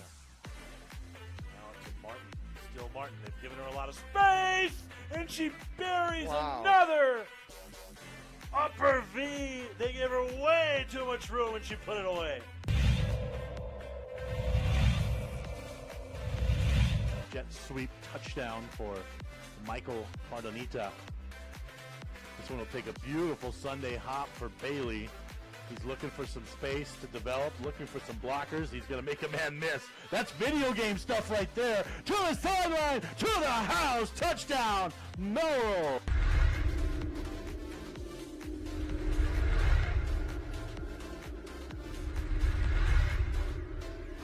Don't sacrifice quality. Recruiting, what is next? Well, the Sweet 16 is next for the NCAA men's basketball tournament. Just thinking through, how are these teams getting there? Yes, you got to be talented. You got to recruit the players. But how are these coaches putting these teams together? What are we seeing in the Mountain West Conference? What's been the theme over the last few years? What has Nico Medved, Craig Smith been able to do? Craig Smith went into a pretty good situation. Now he kept it going. You have to be a good coach to not let it all fall apart. But Nico Medved, Colorado State, I think it's a really interesting thing to look at with the players that he brought in when you look at Moore, Stevens, and Roddy, and then run that they are going to be able to go on. We're talking Richard Pitino. What is his adaptability going to be like now taking over the Lobo program? And I think that's the key for a head coach. Yeah, you want to have your principles, things you want to do, but you got to be able to adapt to the talent that's available, or in this case, especially year one, the unknown of what your roster is going to look like. JJ Buck, Micah Alden with you. It's opening drive here on 95.9 FM, AM 610, The Sports Animal. And that's the thing. Year one, I feel like, is the hardest to recruit because you're going to lose a lot of players from the old coach. You're going to have to bring in a lot of new guys. And like I mentioned during the break, this isn't Xbox NCAA basketball 2012. You can't just, on easy, you can't just hit on every recruit. You're going to miss out on a lot of recruits. You're going to have to get guys that might not have been your first choice, but they're your second choice. They're still really good players, and they might not fit in the system that Pitino is saying that he's going to have. So you're going to have to change, based on the players that you have for this year until you can kind of build your repertoire and get the players you want to maybe fit that system that you've had in mind. Yeah, and we were also talking about in-state recruiting. What is the future of high school athletics? I think we've seen the state come a long way all across the board, north to south, east to west, various sports. By the way, do you see what's going on in soccer recently with New Mexico United and their academy and the young players that they're signing from in-state? You're reading the story on Albuquerque High, where their roster was pretty much gutted. You're talking a powerhouse soccer team because they went to play with New Mexico United. So this state is got some really good talent across the board. They do. But now when we're talking Division I, it's been a little bit different. And for as basketball-loving, basketball-craving a state, we were all just sitting here realizing, it's actually been football that's provided the most local talent for the D1 universities, which is really interesting to think about with the amount of time that we've talked about football struggling. But it's about just opportunities. And if a player of that caliber, because was it Johnny? You brought it up, Alden. Johnny McCann's like the last, really high-level D1 recruit. That showed out. That's actually lived up to the hype. It's definitely Johnny McCann's for sure. Of course, he stayed in state. Las Cruces went to New Mexico State, so there's nothing wrong. Of course, Lobo's not getting that kid to their program, and that's what you want to see, though, is the top guys in state. But that talent coming through. Who's going to be the next generation? Because it has been kind of football the last few years that's dominated the local recruiting landscape, especially players.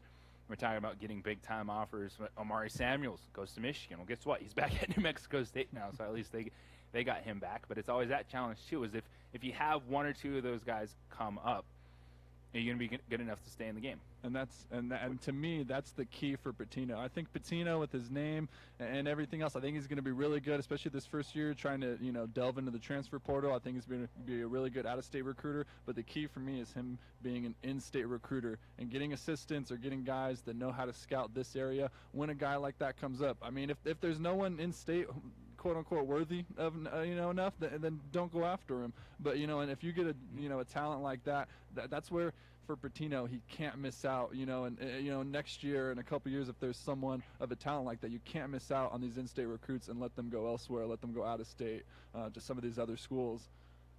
Well, it's been much harder for basketball. I think there's just been an extended drought of that type of talent. Now, there's been opportunities, man. Look at the end of the season. Clay Patterson, Eloy Medina, local kids, walk-ons. They're getting a chance to play, which good for your program. But are you winning the Mountain West with those guys in a row in the post? Probably not. But you still want players like that a part of your program. And to your point, it's not just here, but locally. And the Lobos have to do good in Texas, have to do good in California. So I do like when we had Richard Patino on last week, he did bring that up. When we're asking him, all right, how do you evaluate talent? You can find guys from all over the place, but still there are certain locales that have the talent that definitely have worked for New Mexico. It's California, in Texas, Arizona, Colorado, your region. Because I know some people, it was out there like, is this a Fran Fraschilla hire? Is this just a guy coming in thinking that he's big time, just going to do what he was doing? Or Fran Fraschilla was that New York mindset. Oh, I got this. It's going to be good. I'm going to bring a bunch of guys from that area here. And that didn't quite work. Now, you don't have to just have players from a specific area, but there's, speaking of adaptability, that's the same thing for a student athlete. And we're talking 17 to 21-year-old kids still at this time, coming in, changing. You got to find the right fit. And I am excited. I think Richard Patino, and not just for his last name, but the experience, has me cautiously optimistic for Lobo basketball. And to a point, slightly off of recruiting, another key is going to be development. I mean, you get a guy. We saw Matos. We thought he was going to be a really good guy, and I think if he stays, I think he can be. But I don't think we really saw him develop, throughout the year, and it kind of just stayed the same almost. So I think another key is going to be getting a lot of these guys, from the region, from in-state, and getting them in, keeping them in most of all, and then developing them. And this was the perfect storm of terrible for this year's Lobo basketball team. They were a developmental team in a year it was pretty much impossible to develop. When they just needed to be in the gym. If it wasn't schoolwork, it was, all right, you got to be in the gym. And they didn't have that, man. They bounced around Texas, Utah, living on the road. It wasn't until like mid-January that, you can come back and practice in state. And we knew by that time it was already going to be a challenge because all their games are on the road, so they weren't going to have a lot of time to come back. And that was the difference. It was a year in which the Lobos themselves were resetting with an entire roster that really didn't have a chance to develop. And then it became, all right, let's look at the overall picture. And the question that Eddie Nunez brought up is, where are you going next? Now, I think Paul Weir is probably the coach if they didn't have people step up. That's the thing. But that's what happens. You have very passionate people that have the means to do something like, hey, we can help buy out your coach. And then you look at the total of Paul Weir's tenure, and you're moving on. And here's Richard Patino now with an offseason that it feels like isn't going to be as crazy. Now, recruiting is going to be challenging, by the way. They haven't been on the recruiting trail. Things are still virtual. So connections are going to be key for not just who Richard Patino knows, Lobo, but assistants. I think, too, Lobo fan is not going to be too disappointed if there's not too much local representation on the roster if we're winning. Right? Because winning allows you to deal with anything. Because when Alford was here, we had more Australians on our on our roster than New Mexicans, but people are pretty happy about that. Hey, once you choose that jersey, you're saying, hey, I'm a Lobo. I'm playing for New Mexico. It's this debate we have. It's when things aren't going good. That's what people like to point to. Whoa, if you were, hey, if they were all New Mexicans in a 0-1 team, I'd still show up and support them. Well, no, you wouldn't. No, you wouldn't. Technically, if they come from out of country like Australia and the first place they come to in the States is New Mexico, that's their home in the States, so they become local right away. So everything land first, you get to claim that as your state of residence in the United States. But I think ultimately, what we've been talking about today, the adaptability, the cautious optimism for the future, is it's the luck of the draw you got to be talented. But it's still, to get to this point, to where you can be a team that we're talking about once again, back on that tournament bubble, competing in the Mountain West Conference, having these discussions in March, have been able to do that for 8 years for Louisville basketball. Looking forward to doing that again, and then a little bit of luck, whether it's who comes out in the first round here facing in the second round. But to be lucky, you got to put yourself in position to have luck go your way. So Jeff Siembieda is back with us tomorrow. Don't you worry. Just had something to do today. Big shout out Micah Alden. Good job holding it down on the radio and ProView sides. We got the Jim Rome Show coming up next. Colin Cowherd follows that. The Sports Bar with the Mike Crew coming up at 4 o'clock. JJ Buck, everybody. Meta World, peace and love. Stay safe. We'll talk tomorrow.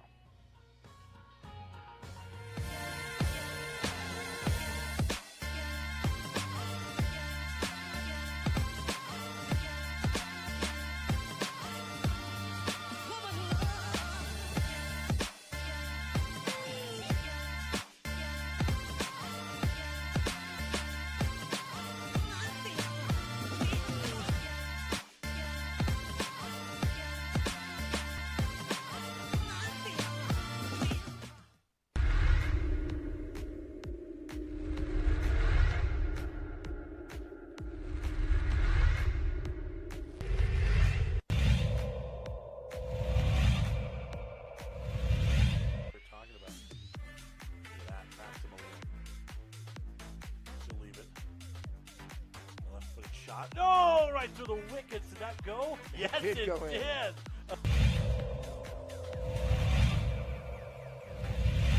Tough serve. Here we go.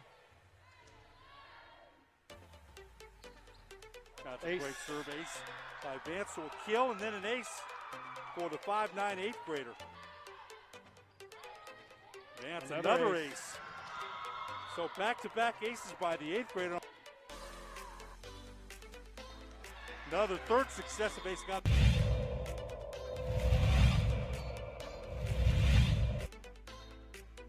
Yarno back to pass, looking left, looks to his right, throws, caught, touchdown. Touchdown, Western New Mexico.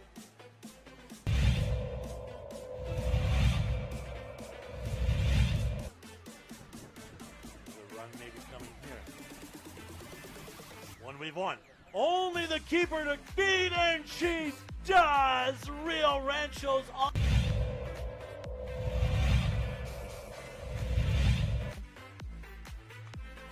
Ferreira, and one run's going to come around the score. Here comes another run, and the Cowboys play two more.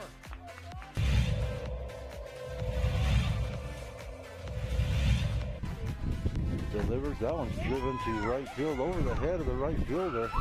That one's out of the park, a home run. And that's directly into the wind. I mean, I don't know what happened there, but she got around on it.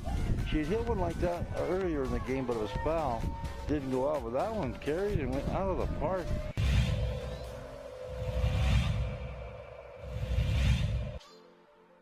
Man in motion in front of Sorgen. He'll get it on a power sweep. On the first play of the game, and he might be off to the races. Nobody in front, and we're going to have an opening touchdown for the Buffaloes.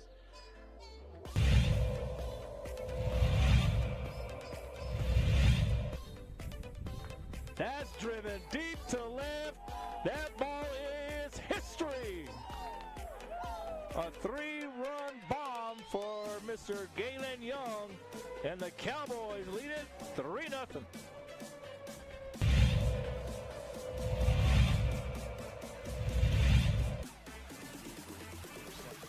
Midfield by Molina. Now to Martin. Still Martin. They've given her a lot of space.